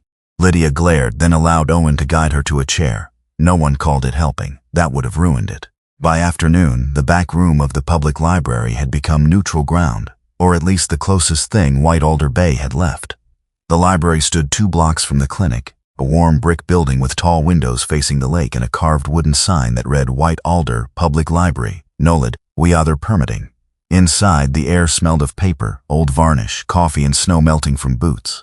The librarian, Mrs. Elowin Pike, had agreed to let them use the meeting room because, as she put it, books dislike cowards. Elowin Pike was 72, tall and narrow as a church candle, with dark brown skin, silver hair cropped close to her head, and rectangular glasses on a chain. She wore a long forest green cardigan over a black dress, and moved with a quiet authority that made people lower their voices without being asked. Her husband had died years earlier in a fishing accident, and since then she had run the library like a harbor for anyone trying not to drown in ignorance. "Use the back room," she said to Audra. "No shouting near the children's section. No coffee on the genealogy table. And if anyone bleeds on a book, they pay replacement cost." Maeve carried in an apple pie under foil. "What if the book deserved it?" Elowin looked over her glasses. "I decide that." Bess and Winnie Calderwood arrived first, wrapped in matching wool coats of different colors, because, as Bess said, at our age coordination is either adorable or evidence of a cult. Bess wore pale green and brought cookies. Winnie wore pale blue and brought a notebook labeled Things Not to Trust. Carl Dane came next, stomping snow from his boots, with the air of a man personally offended by precipitation. Otis Fenwick arrived with a folder held against his chest and apologized to the chairs before sitting. Ruthie Valine came with a cloth bag full of documents and one trembling smile. Thomas Ivor entered last, thin and pale in his faded navy sweater, eyes fixed on the floor until Bram walked over and stood beside him. Thomas touched the dog's head. "Good afternoon," he whispered. Bram leaned lightly against his leg. The meeting began with awkward silence. That was natural. Shame always arrived early and took the best seat. Audra placed copies of non-sensitive documents on the table, not the originals. Kira reviewed what could and could not be shared. Nora checked Lydia's pulse despite Lydia's glare. Harper stood near the wall, ready to leave if his sister's name came up and unable to leave because it might. Owen watched the elders more than the papers. Otis kept smoothing the corner of his folder. Ruthie twisted a loose thread on her sleeve. Carl glared at the window as if harbor light might appear in the reflection. Bess and Winnie whispered to each other, their humor working like two women bailing water from the same boat. Thomas sat with both hands wrapped around a paper cup of coffee he had not drunk. Lydia sat near the radiator, Bram at her feet. Audra spoke plainly. "No one here has to prove perfect memory. We are not building this on perfect memory. We are building it on patterns, documents, dates, and what changed after contact with harbor light." "Good," Carl muttered, "because I forgot why I came into my kitchen yesterday. But I remember every fool who ever drove a salt truck into a ditch and blamed the road." Bess patted his arm. "Memory is selective. Mine refuses to remember taxes." Winnie nodded. A noble boundary. A little laughter moved around the room. Not much. Enough. Then Ruthie opened her bag. "I did not tell my granddaughter," she said, voice small, "about the benefit account. I told myself I was waiting until I understood it, but really I was waiting until I became someone else." Audra looked at her gently. "Someone else? Someone less embarrassed." Thomas stared into his coffee. "They count on that." The room quieted. He did not look up, but he kept speaking. "They make you feel foolish first, then they give you paper to sign while you are trying to hide it." Owen saw Lydia's hand tighten around the arm of her chair. Nora glanced at him, and Owen understood the look. This was progress. Fragile, painful, undramatic progress. Then Lydia turned toward Harper. "Henry, would you open the window?" The room froze. Harper did not move. Lydia's face changed the instant she heard herself. It was not confusion that struck her. It was terror. Her thin shoulders went rigid. Color drained from her cheeks. "Harper," she corrected sharply. "I meant Harper." "It's fine," Harper said. "It is not fine." Bram lifted his head. Lydia pushed herself up too fast, and Nora stepped forward. "I know his name," Lydia snapped. "I know where I am. I know what day." She stopped.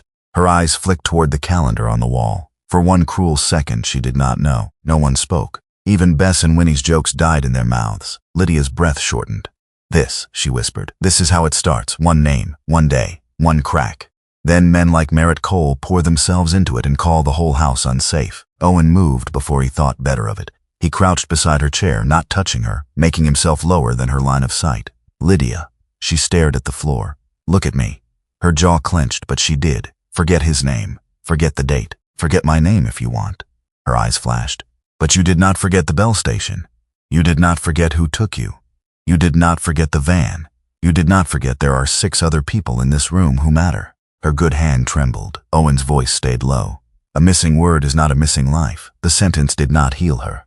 Healing was not a match struck in a dark room. It was more like dawn, slow and easily doubted. But Lydia breathed. Bram rose and placed his muzzle on her knee. This time she did not hesitate. Her fingers sank into the fur at the top of his head. "I hate being comforted," she said. Maeve wiped her eye with a napkin. "We all have burdens." The meeting continued, softer now, as if everyone had seen one of the hidden traps and learned where not to step. Near dusk, while Audra sorted copies and Kira marked which documents might support an emergency petition, Bram stood abruptly. His ears went forward. Owen noticed at once. The dog moved to the library door, stopped and looked back. "No," Owen said. "Absolutely not." Bram sneezed. Maeve glanced up. "That dog has filed a motion." Lydia looked toward the window. Outside, the sky had turned lavender over the lake, and the old Bell station stood dark on the hill above the town. "He wants the station," she said. Owen studied her. "Why?" Lydia's expression closed. But Bram had already pushed his nose against the door. In the end, Owen went because he knew the difference between a dog wanting exercise and Bram hearing a silence no one else had noticed. Lydia insisted on going too. Nora refused. Lydia threatened to crawl. Nora swore. A compromise was forged with more blankets, Harper's truck, and Maeve muttering that democracy had failed again. They drove to Larkstone Overlook as the first stars appeared. The Bell station looked older at dusk, its dark beams outlined against the snow and sky. The path had been partly cleared by Harper earlier, but wind had softened the edges. Owen helped Lydia along the walkway without calling it help. Bram went ahead, moving slowly, his hips stiff but purpose steady. Inside, the station smelled of cold wood, rusted metal, and lake wind. The larger bell hung silent overhead. Frost silvered the window panes. Old ropes, spare tools, and broken boards leaned against one wall. Lydia stood just inside the doorway, pale and still. "I have not been in here since before they took me," she said. Her voice carried the weight of a church confession. Bram did not go to the bell. He went to the far corner beneath a loose section of floorboard near the wall. Owen crouched. The board was old but not rotten. It had been lifted before carefully, then set back. He worked his fingers under the edge and pried it up. Beneath lay a tin box wrapped in oilcloth. Lydia made a sound. Not fear, recognition. "That old fool," she whispered. "Martin?" Owen asked. She did not answer. Her good hand hovered near the box but did not take it. Owen lifted it out and set it on a bench. The latch resisted, then opened with a thin metallic complaint. Inside were notebooks bound with string, envelopes, weather logs, lake reports, appointment cards, and letters written in a man's slanted hand. Everything smelled faintly of cedar, dust, and time. Lydia touched the top notebook. "My wind book," she said. "I kept them for 40 years. Wind direction, fog, ice shifts, boats passing, storms coming in. Martin said if Judgment Day came across the lake, I would note the barometric pressure first." Maeve laughed softly from the doorway. Audra, who had followed with Kara after deciding this might matter, opened one notebook with careful hands. The entries were precise. February 4th, north wind, light fog, harbor light automated late. Clinic at 2 p.m. Nora says lungs clear. February 5, east ice broke along second shelf. Otis's nephew took skiff out like an idiot. February 6th, harbor light called again, said winter safety review urgent, told them weather worse inside offices than outside. February 7, 3 gulls on lower rail, mail late. Memory fine, temper better. Nora read that last line and covered her mouth. Audra's eyes sharpened. These entries continue through the period Harbor Light claimed significant cognitive decline. Lydia's face trembled. "I wrote because the lake needed witness." Owen looked at the pages, at the steady handwriting, at the dates matching the period in dispute. It was not proof of everything, but it was a voice written before fear had taught it to defend itself.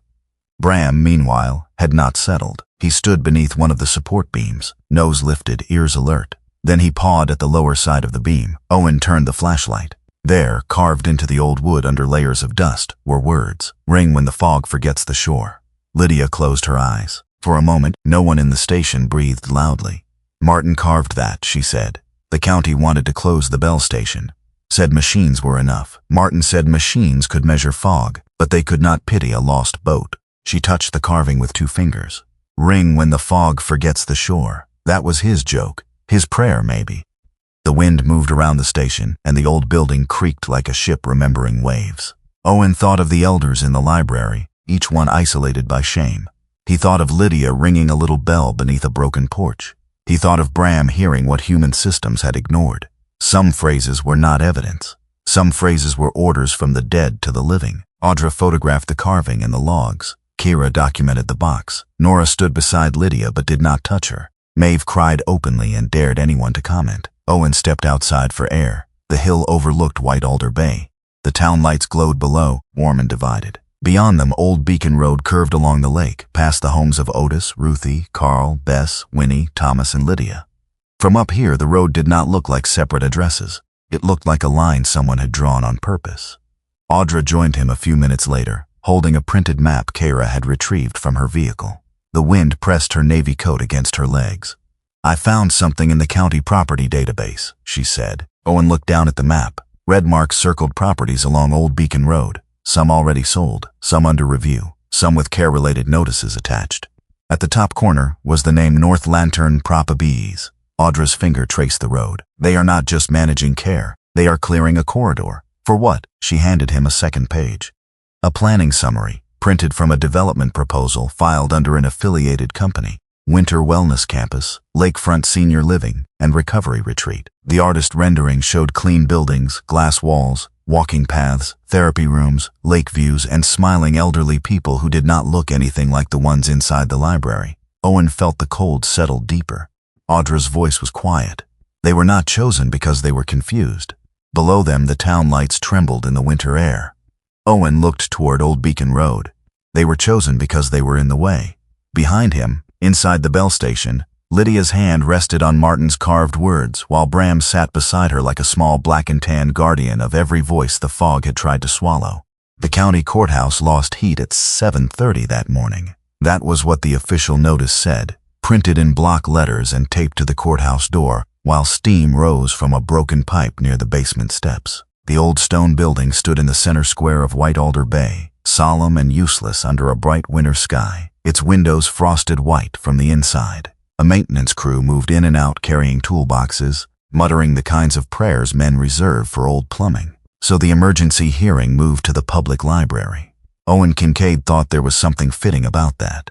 A courtroom had power, but a library had memory. White Alder Public Library glowed warm against the snow, its tall windows bright with yellow light. Beyond them, Lake Superior stretched blue and hard beneath the morning sun, indifferent to human arguments, ancient as judgment. Inside, the shelves smelled of old paper, floor wax, wet wool, and coffee strong enough to defend itself in court. The children's reading corner had been roped off. The genealogy table had been cleared. Folding chairs lined the main room. A portable screen had been placed at the front, where Judge Maribel Crane would appear by video from the county judicial office in Ashford Falls. Judge Crane appeared on the screen at 9 sharp. She was in her early 60s, with iron gray hair cut in a blunt bob and a face that looked carved by years of listening to people mistake volume for truth. Her skin was fair and lined, her mouth thin, and her dark eyes gave away nothing. She wore a black robe even on video, sitting in a plain office with law books behind her and a brass desk lamp burning at one side. She had the weary gravity of a woman who believed compassion mattered, but procedure kept compassion from being eaten alive. At a small table below the screen sat the court clerk, Andrew Selkirk, a narrow man in his late 30s with sandy hair, rimless glasses, and a neat gray suit that looked too formal for a library and too thin for Minnesota. He arranged recording equipment, checked microphones, and guarded the official stamp with the seriousness of a monk protecting a relic. Audra Finch stood at one table with her files stacked in precise order. She wore her cream turtleneck and navy wool coat, though the coat was folded over the back of her chair now. Her chestnut hair was tucked behind one ear, and her face had become calm in the dangerous way of people who had prepared for bad faith and brought extra copies. Across from her sat Merritt Cole. The director of Harbor Light Care Alliance looked as polished as ever. Charcoal overcoat folded neatly beside him, dark sweater over a pale shirt, salt and pepper hair combed smooth, hands resting lightly on the table. His expression carried concern without admitting guilt, warmth without surrendering control. Beside him sat his attorney, Preston Vale. Preston was about 55, tall and elegant, with a long face, silver hair swept back from a high forehead, and a trimmed gray beard that made him look both scholarly and expensive. He wore a dark tailored suit and a burgundy tie, the kind of clothing that whispered money instead of shouting it.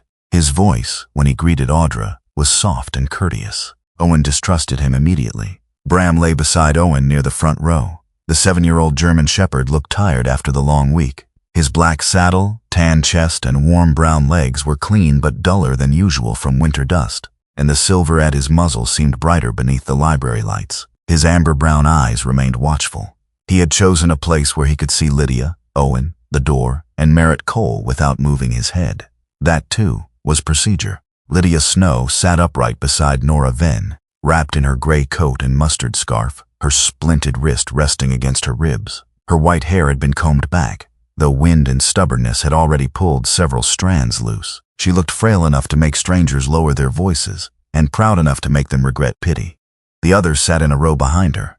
Otis Fenwick held his folder in both hands. Ruthie Valine clutched a cloth bag in her lap. Carl Dane looked as if he might challenge the furniture to a fight. Bess Calderwood wore a pale green cardigan and an expression of dramatic suspicion. Winnie Calderwood, in blue, had brought her notebook labeled Things Not to Trust. Thomas Ivor sat very still, hands locked together, eyes down. Maeve Tilling stood near the coffee table with apple pie she had been told not to bring and had brought anyway. Harper Quill leaned against a bookshelf near the back, broad shoulders tense, face drawn with worry. Deputy Kira Madsen stood near the side wall in uniform, ready to testify, her gray eyes moving over the room with steady caution. Miles Danner sat near the clerk with his laptop closed, fingers interlaced, trying not to look like a man who preferred hard drives to human drama. Judge Crane looked from one table to the other. "This is an emergency hearing," she said. "Not a final trial. The court is not determining ultimate liability today. The court is considering whether temporary protective relief is warranted, pending further investigation into allegations involving Harborlight Care Alliance, certain care authorizations, financial management changes, and potential exploitation of vulnerable adults." Her voice filled the library without rising. Audra stood. "Your Honor, we are requesting temporary suspension of Harborlight's decision-making authority over the 7 named seniors, preservation of all relevant accounts and records, review of contested authorizations, and referral to the State Elder Fraud Unit." Preston Vale stood after her, smooth as a knife drawn from velvet. "Your Honor, Harborlight Care Alliance has served this community for years. The organization provides winter support, emergency transport, medication assistance, home safety checks, and life-saving interventions in an area where isolation can kill. We acknowledge concerns have been raised, but concern is not proof. Emotion is not evidence. Confusion is not coercion. And fear of necessary care should not be mistaken for fraud." Merritt Cole lowered his eyes at the right moment, a picture of wounded service. Owen heard Maeve whisper, "If sincerity were soup, that man would poison a church picnic." Judge Crane's eyes shifted slightly toward the room. Maeve became suddenly interested in pie. Audra began with Nora. Nora Venn walked to the front, teal scrubs beneath her charcoal cardigan, face tired but composed. She stated her name, role, and years of practice in White Alder Bay. She testified about Lydia's medical state when brought in: hypothermia, dehydration, broken wrist, shock. Then she turned to the records. "Mrs. Snow has moments of ordinary age-related forgetfulness," Nora said. "She may confuse a name or date when exhausted or distressed. That is not the same as global incapacity." Preston stood. "Doctor, are you saying elderly patients never misjudge their own safety?" "I am saying forgetting a mechanic's name is not consent to have your life taken over." A few people shifted. Judge Crane's pen moved. Nora described Lydia's old clinic visits, the winter assessment period, and the entries in Lydia's own weather logs that matched appointments and medical observations. Audra introduced copies, not as final proof, but as evidence that Harborlight's decline narrative required scrutiny. Kara testified next. She described the inspection of the old Henslow greenhouse property, the new lock, the Harborlight marked materials, transport logs, and the route list containing the names of the 7 elders. She spoke without drama, which made the facts feel heavier. Preston asked if the greenhouse materials could simply be old outreach supplies. Kira looked at him. "Old supplies do not usually come with recent tire tracks and active route notes." A soft breath moved through the room. Miles Danner followed. He was polite, careful, and visibly uncomfortable under so many eyes. He explained forensic imaging in plain language, confirming that the USB provided by Evan Rusk contained document drafts, scan files, transport schedules, and metadata suggesting some final packet files were created or modified after the dates associated with original signatures. Preston tried to make the technical language sound uncertain. Miles adjusted his glasses. "Computers are excellent at remembering when people hope they won't." Maeve looked delighted. Then Evan Rusk was called. Evan stood slowly. He looked smaller than he had at the greenhouse. His gray-brown hair was combed flat, His wire-frame glasses sat crooked on his nose, and his faded jacket had been replaced by a thrift store blazer that hung loosely from his thin shoulders. He carried guilt like a second spine, one that bent him forward from the inside. He took the oath with a shaking voice. Audra asked him what he had done for Harbor Light. "I drove," Evan said. "Appointments, home visits, assessments, winter checks. Did you believe you were helping people?" "At first, yes." "What changed?" He swallowed. "Where the papers went after rides. What the notes said after people objected. Folks would ask questions, and later the file would say they were agitated or confused. Some signed simple forms. Then final packets looked different." Audra did not press too fast. She let each answer settle like snow on a roof already near collapse. Evan spoke of Lydia, Otis, Ruthie, Thomas. He admitted he had seen scan files reused. He admitted he had driven seniors to meetings without ensuring they understood what would happen there. He admitted he had kept backups because he feared Harbor Light would eventually blame drivers and low-level staff. Then Preston rose. The room changed. "Mr. Rusk," he said gently, "you continued working for Harbor Light after these concerns began." "Yes." "For years?" Evan closed his eyes briefly. "Yes." "You accepted wages?" "Yes." "Benefits?" "Yes." "Health insurance?" Evan's face tightened. "Yes." "Insurance used for your son's medical treatment, correct?" Audra stood. Judge Crane lifted a hand. "Proceed carefully, Mr. Vale." Preston inclined his head. "Of course, Mr. Rusk, you now offer this court accusations against an employer you served while benefiting from that employment. You did not contact law enforcement. You did not contact regulators. You did not warn these families. You kept secret files for your own protection." Evan gripped the edge of the chair. "Yes."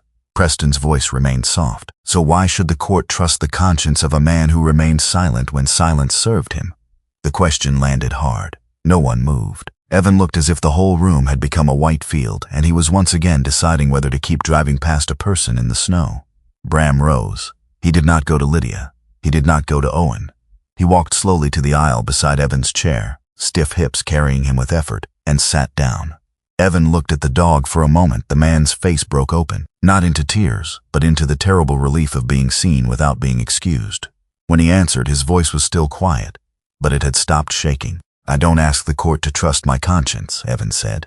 "My conscience was late, too late for some of them. I asked the court to look at the files I was too cowardly to show before." The library held its breath. Evan continued. "I needed the job. I needed the insurance. I told myself someone above me knew better. Then I told myself it was paperwork. Then I told myself old people get confused. That was the easiest lie because everyone already half believes it." He looked toward Lydia, then Ruthie, then Thomas. "I was wrong, and being wrong for a reason does not make it right." Judge Crane wrote for a long time. That was the rehook, though no one named it.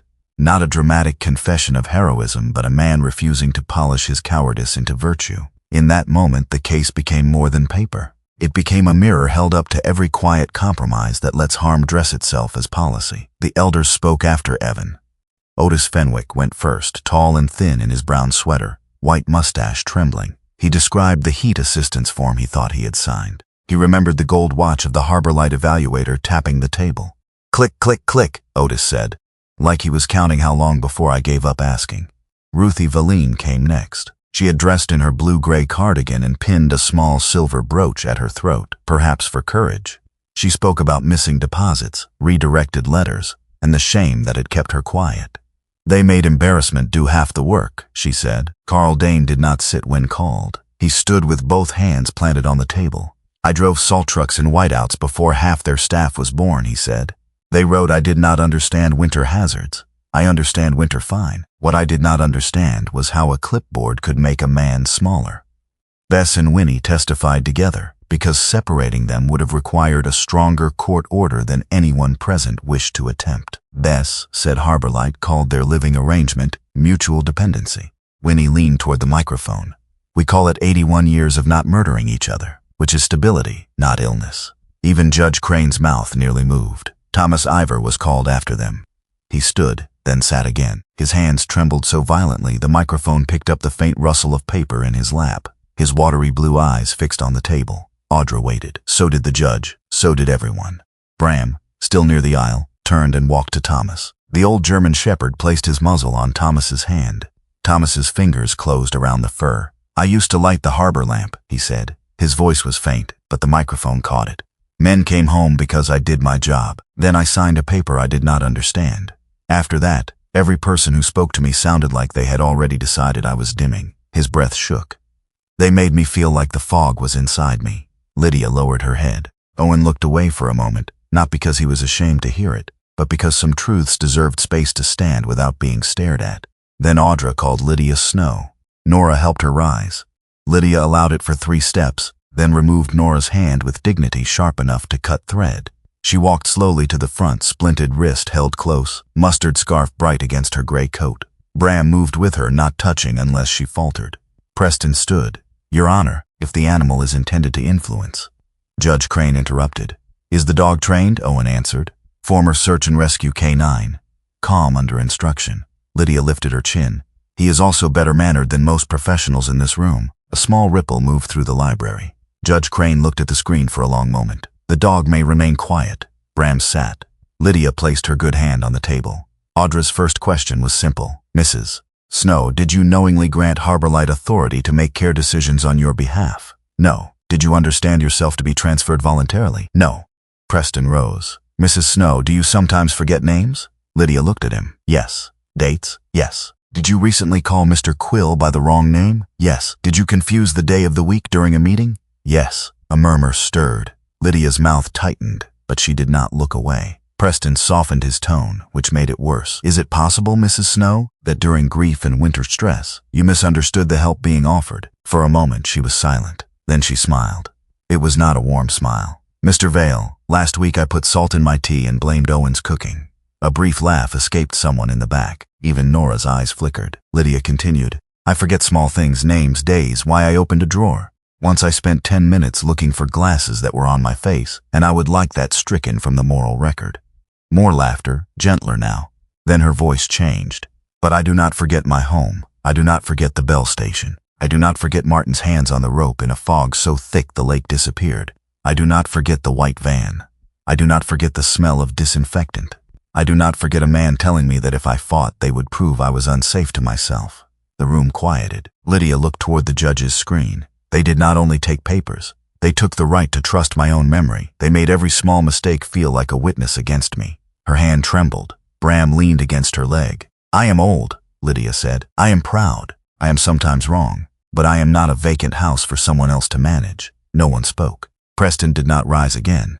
Judge Crane called a short recess. When the hearing resumed, the light outside had shifted. Afternoon sun struck the windows and turned the falling snow bright as powdered glass. The library shelves stood around them like silent jurors made of every story the town had ever kept. Judge Crane delivered her decision slowly. The court would not decide final liability that day. The court would not determine ownership of properties or declare criminal guilt. But there was sufficient evidence of serious irregularities, disputed consent, potential exploitation, and risk of irreparable harm. Temporary relief was granted. Harborlight Care Alliance's authority over the 7 named elders was suspended pending review. Contested care authorizations were frozen. Financial and benefit management changes connected to Harborlight would be preserved for examination. Relevant records were to be retained. The matter would be referred to the State Elder Fraud Unit. Lydia Snow would remain under her own decision-making authority, unless a lawful court order said otherwise. Andrew Selkirk stamped the order. The sound was small. It still made Ruthie cry. No one cheered. Cheering would have been too simple, and nothing about this felt simple. Harborlight was not defeated. Merritt Cole did not collapse. Preston Vale merely gathered his papers. The snow kept falling outside as if justice were only one more weather pattern passing through. But Lydia closed her eyes. For the first time since Owen had found her beneath the broken porch, her face looked not safe, not healed but unheld from underwater. Bram rested his shoulder against her leg. She lowered her good hand to the silver of his muzzle. Owen stood a few feet away, watching the elders gather themselves. Otis straightened his folder. Carl wiped his eyes angrily and pretended it was his nose. Bess and Winnie held hands under the table where they thought no one could see. Thomas looked toward the lake through the window, as if the light out there had finally turned back on. Audra closed her file. "This is temporary," she said to Owen. "I know. They will fight. I know." Lydia opened her eyes and looked at him. "But they had to hear us," she said. Owen glanced at Bram, then at the order in Andrew Selkirk's hands, then at the library full of old people who had been called confused until their confusion became useful to someone else. "Yes," he said. "They had to hear you." Outside, The old bell station stood on the hill, dark against the shining snow. No bell rang from it. It did not need to. For one afternoon in White Alder Bay, the warning had been spoken aloud by the people everyone had tried not to hear. Harbor Light Care Alliance did not fall like a tower. Owen Kincaid learned that some things built from money, paperwork, reputation, and polite language did not collapse because 7 old voices had been heard in a library. They bent, they delayed, they changed statements, they used softer words, they hired better attorneys. 3 days after the emergency hearing, Harbor Light released a public statement through the county paper and every local email list that would carry it. The message spoke of misunderstanding, procedural review, ongoing commitment, community trust, and the organization's proud history of winter service. Maeve Tilling read it aloud behind the counter of her store, one hand flat on the paper, the other gripping a pencil like a weapon. Harbor Light Care Alliance is deeply committed to improving communication around senior support protocols, she read. Harper Quill stood near the coffee urn, grease on one sleeve of his work jacket, eyes narrowed. That mean they're sorry, he asked. Maeve looked over the page. No, it means they hired someone with expensive guilt. At the table by the window, Carl Dane snorted into his coffee. Improving communication. That's what people say when the truth catches them wearing somebody else's coat. Bess Calderwood, bundled in her pale green cardigan, leaned toward her sister. We should issue a statement too. Winnie Calderwood, in blue as always, lifted one eyebrow. Ours would contain fewer syllables and more consequences. Bram lay near the door of the store, the black saddle of his back warming in a patch of winter sun. His tan paws were stretched forward, his silvering muzzle resting between them. People stepped around him carefully, not because he was in the way, but because no one in White Alder Bay seemed willing to ask the old German shepherd to move anymore. After the hearing, Bram had become something more than Owen's dog. He had become a kind of quiet standard. If Bram lay down somewhere, people lowered their voices, as if truth itself had settled at their feet. Owen stood near the shelves of canned soup, listening more than speaking. The town had not healed. Not yet. Some people came into Maeve's store and thanked Lydia Snow without knowing how to look at her. Others complained that Harbor Light had been the only reason their mother got medication during the January storm. A man from the North Ridge said his cousin worked in Harbor Light Dispatch and had done nothing wrong. A woman in a red coat asked who would drive the elderly to appointments now if everyone made the good helpers afraid to help. Owen understood the fear under those questions. Fear did not always look cruel. Sometimes it looked like a mortgage, a prescription bottle, a job with health insurance, a winter road no one else would drive. That was why Merritt Cole had been dangerous. He had hidden the knife inside a blanket people needed. North Lantern Properties paused its lakefront development proposal, but did not withdraw it. Audra Finch warned everyone that paused was not the same as stopped. The State Elder Fraud Unit had opened a review. Harbor Light's records had been ordered preserved. The 7 elders had temporary protection. But temporary protection was a bridge, not a home. Still, White Alder Bay had changed. It began with paper, not dramatic paper, not the kind sealed in evidence bags or argued over in hearings. Ordinary paper. Envelopes, insurance forms, prescription notices, social security letters, power of attorney templates, bills with small print, contracts folded into drawers because the person who received them felt too embarrassed to ask what they meant. The first person to come after the hearing was a widower named Harlan Pruitt. Harlan was 78, a retired bait shop owner with a stooped back, large ears, and white hair combed straight over a freckled scalp. His face was soft and worried, with watery brown eyes that seemed forever apologizing for needing help. He came to the library carrying an envelope pressed flat between both hands, as if it might escape if he loosened his grip. I don't know if this is foolish, he told Elowen Pike at the front desk. Elowen, tall and narrow in her forest green cardigan, looked over her rectangular glasses. The foolish thing is signing what you do not understand because someone rushed you. Harlan swallowed. Then I may be late, but not foolish. Elowen pointed toward the back room. That afternoon, Maeve taped a cardboard sign to the library meeting room door. Paper night, no shame, bad coffee, good chairs, someone had added, in smaller handwriting beneath it. Pie depends on Maeve's mood. Maeve insisted she had not written that. No one believed her. At first, paper night was only a few chairs, a pot of coffee, Audra's printed handouts, and Nora checking blood pressure in the corner while pretending she was not checking loneliness. Kira Madsen set up a small reporting sheet for anyone who felt pressured to sign documents. Harper fixed the loose leg on the folding table, then the squeaking door, then the front rail. because once a man like Harper began repairing things, stopping him required a court order. Otis Fenwick brought old folders tied with string. Ruthie Valine made cloth sleeves for documents so people would stop folding forms into their pockets. Carl Dane volunteered to drive anyone after dark, then announced he was not volunteering, merely preventing fools from falling in snowbanks. Bess and Winnie Calderwood handled the sign-in list, though Bess kept labeling columns according to moral value: name, problem, snack preference, suspicious persons. Thomas Ivor came every week. At first, Thomas sat near the wall, thin hands folded, saying little. Then one evening, an elderly woman brought in a medication management form and began to cry because she did not know whether refusing help made her ungrateful. Thomas leaned forward and said, very quietly, "Gratitude is not a signature." The room stilled. After that, Thomas sat closer to the table. Lydia Snow returned to the Bell Station 2 weeks after the hearing. Not to live alone as before, Nora made that clear. The county order and common sense agreed for once that Lydia would need help while her wrist healed and the investigation continued. But the lower rooms of the Bell Station were cleared, warmed, and made livable. Harper repaired the stovepipe. Owen replaced the rotted stair rail. Carl hauled firewood. Maeve brought curtains from a cousin who apparently believed orange flowers belonged in every room, including rooms that had done nothing to deserve them. Lydia looked at the curtains and said, "Those are an attack." Maeve hung them anyway. The old maintenance cabin below the station was cleaned and closed for storage. The upper room, where Martin Snow had once carved words into the beam, became the heart of the place. Audra called it an informal document support site. Elowen called it a community reading room.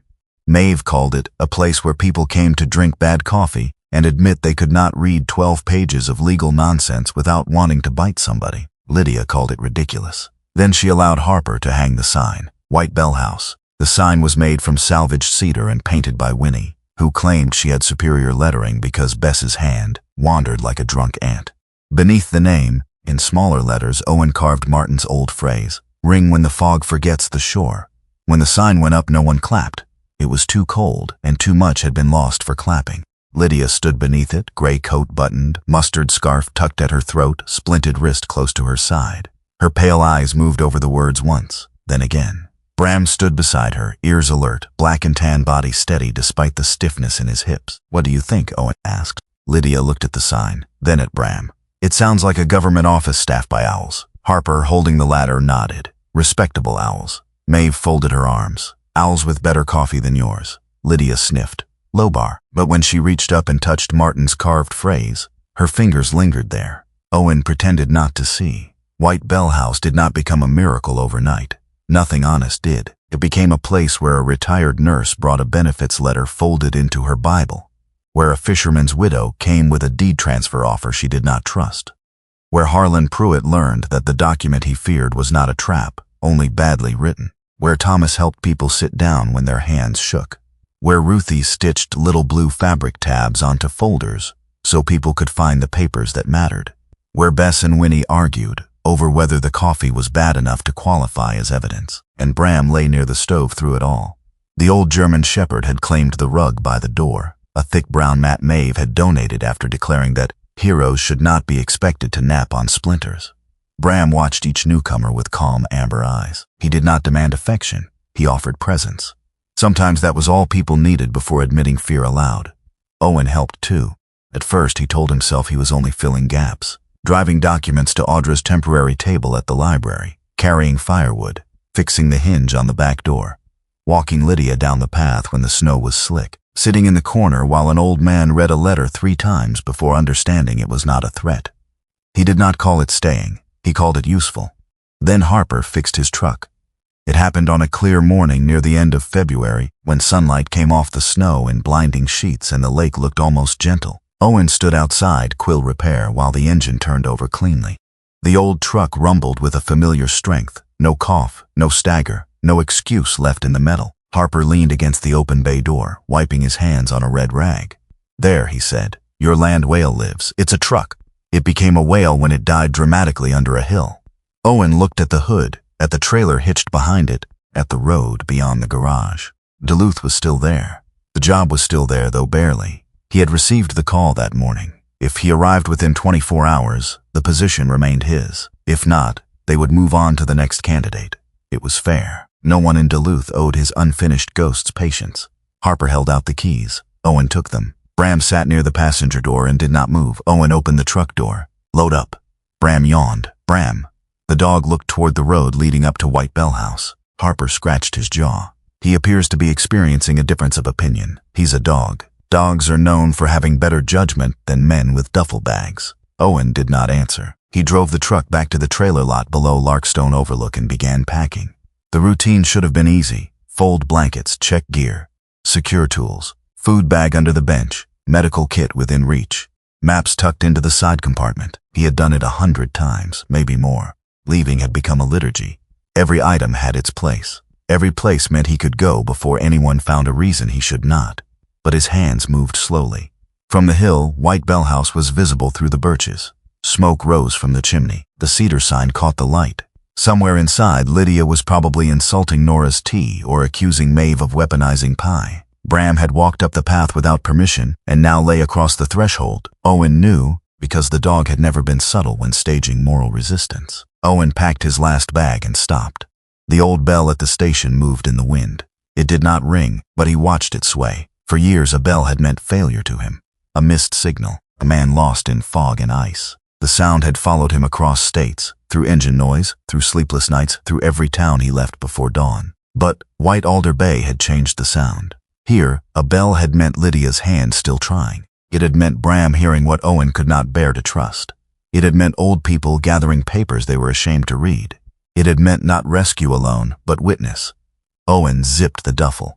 Then Thomas Ivor came walking through the snow. The old man moved slowly down the path from White Bell House, his faded navy coat buttoned wrong, sparse white hair lifting in the lake wind. In one hand he carried a wrinkled envelope. In the other he held his old brass harbor lantern, unlit but polished. His thin face was pale with effort and his hands trembled badly, but he did not stop. Owen stepped forward. "Thomas?" Thomas reached the truck and had to catch his breath. For a moment he looked embarrassed by the breathing itself. "I heard," he said. "What?" "That you know how to read things people use to make old folks quiet." Owen looked at the envelope. Thomas's eyes were wet, but he did not look away. "There's a man coming tonight. Harlan's neighbor. He has papers. He won't come if he thinks no one strong enough will sit with him. Nora can sit with him. Audra. Maeve." Thomas nodded. "They can." Owen waited. Thomas looked toward White Bell House, but he asked for the soldier with the dog. The words struck Owen harder than they should have. Not because they were grand. They were not. They were simple, spoken by a trembling man in a wrongly buttoned coat. That was why they reached him. Owen looked at the truck, at the road, at the duffel, then toward the doorway of White Bell House where Bram had appeared in the distance, standing like a black and tan mark against the snow. The old dog did not bark. He did not run. He simply watched. The rehook was not a twist of danger. It was a question with teeth. If Owen drove away now, he would not be abandoning a battlefield. He would be leaving a lit room. He would be leaving people who were still learning how to ask for help before shame swallowed the words. He would be repeating the oldest wound in a quieter language, hearing the signal, knowing the direction, and choosing the road anyway. The bell moved again in the wind. Still no sound. Owen heard it all the same. He took the keys from his pocket and placed them in Thomas's trembling hand. Thomas blinked. "I don't drive." "Good," Owen said. "Then you won't take my truck to Duluth." Thomas stared at him, then laughed once, startled and thin. Owen picked up the duffel and carried it back into the trailer. Not to leave, to unpack. By March, winter began loosening its grip in small, reluctant ways. Snow still fell whenever Minnesota felt dramatic, but the edges of the road softened. Icicles shrank under the eaves. Mud appeared like an old rumor. The birches along the trail darkened at the base, and Lake Superior shifted from steel blue to something deeper, a color almost alive. White Bell House settled into its purpose. People came on Thursdays first, then Tuesdays too, then whenever the coffee pot was warm and Lydia was awake enough to insult them accurately. Audra drove from Duluth twice a week and called on the other days. Kira set up a reporting line. Nora organized medication reviews. Harper built a ramp before Lydia admitted the old steps were treacherous. Maeve kept a notebook of who needed rides, who needed forms copied, and who needed to be threatened with soup until they slept. Harborlight remained under investigation. North Lantern remained paused. Merritt Cole's name appeared in articles from Duluth and then Minneapolis, always accompanied by words like alleged, under review, and declined further comment. Audra warned everyone not to mistake publicity for justice. They did not. But they also did not mistake waiting for helplessness. One evening, Owen found Lydia alone near the stove, brushing Bram. The old dog lay on his side, eyes half closed, one ear twitching whenever the brush found a particularly good place along his neck.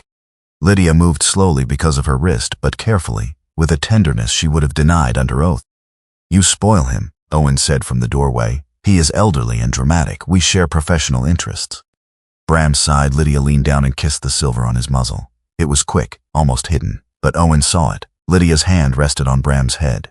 "Last time," she whispered. "Perhaps to the dog, perhaps to the room, perhaps to a memory named Mabel. I did not get back in time." Owen said nothing. "This time," Lydia said, "I heard the call." Bram opened one amber eye and looked at Owen as if to say humans were slow, but sometimes salvageable. Late in March, the first official White Bell House meeting filled the room. 7 elders sat around the long table with marked folders in front of them. Otis had his heat assistance records. Ruthie had her benefit statements, now organized in blue fabric tabs. Carl had brought a thermos and a scowl. Bess and Winnie had brought cookies shaped like bells because they found symbolism tastier with sugar. Thomas sat near the door, the brass harbor lantern on the shelf behind him. Harlan Pruitt came again, and with him came another man Owen had not met before. His name was Abel Thorne.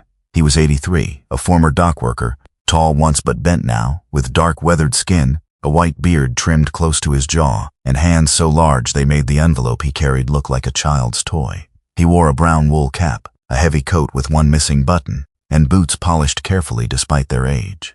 His eyes were deep-set and guarded. He stopped just inside the doorway. "I don't know if I'm stupid," Abel said, "but I don't understand what they told me to sign." The room did not rush him. Bram rose from the rug. Slowly, because his hips hurt. Carefully, because age had made dignity a negotiation. He walked to Abel and placed his muzzle against the old man's knee. Abel looked down. His face changed. Not into tears, not quite. Into permission. Lydia pointed to the empty chair beside Bram. "Here," she said. "No one is called stupid for wanting to understand what someone else wants them to sign." Abel sat. Audra opened a folder. Maeve poured coffee. Ruthie offered a blue tab. Thomas moved the lamp closer. Owen stood by the door and watched the room gather around one more frightened soul without making him feel small. Something inside Owen eased. Not healed. He knew better than that. Healing was not a bright gate a man walked through once. It was a path cleared again after every snowfall. Owen stood a few feet away, watching the elders gather themselves. Otis straightened his folder. Carl wiped his eyes angrily and pretended it was his nose. Bess and Winnie held hands under the table where they thought no one could see. Thomas looked toward the lake through the window, as if the light out there had finally turned back on. Audra closed her file. "This is temporary," she said to Owen. "I know. They will fight. I know." Lydia opened her eyes and looked at him. "But they had to hear us," she said. Owen glanced at Bram, then at the order in Andrew Selkirk's hands, then at the library full of old people who had been called confused until their confusion became useful to someone else. "Yes," he said. "They had to hear you." Outside, the old bell station stood on the hill, dark against the shining snow. No bell rang from it. It did not need to. For one afternoon in White Alder Bay, the warning had been spoken aloud by the people everyone had tried not to hear. Sometimes the miracles God sends into our lives do not arrive with thunder, bright lights, or answers that come all at once. Sometimes they arrive quietly. A tired dog hearing what everyone else missed. An old woman brave enough to ring a bell when her voice was almost gone. A broken soldier finally learning that staying can be its own kind of rescue. A small room full of people discovering that shame loses its power when truth is spoken together. In our everyday lives, many of us carry papers we do not understand, grief we do not speak about, or fears we are too embarrassed to share. We may feel forgotten, unheard, or too tired to ask for help. But this story reminds us that God can still place the right soul on the right road at the right time. No one is too old to be believed. No wound is too quiet for heaven to notice. And no life is so hidden that love cannot find its way there. If this story touched your heart, please share in the comments where you are watching from, and what part stayed with you the most. Your words may encourage someone else who needs hope tonight.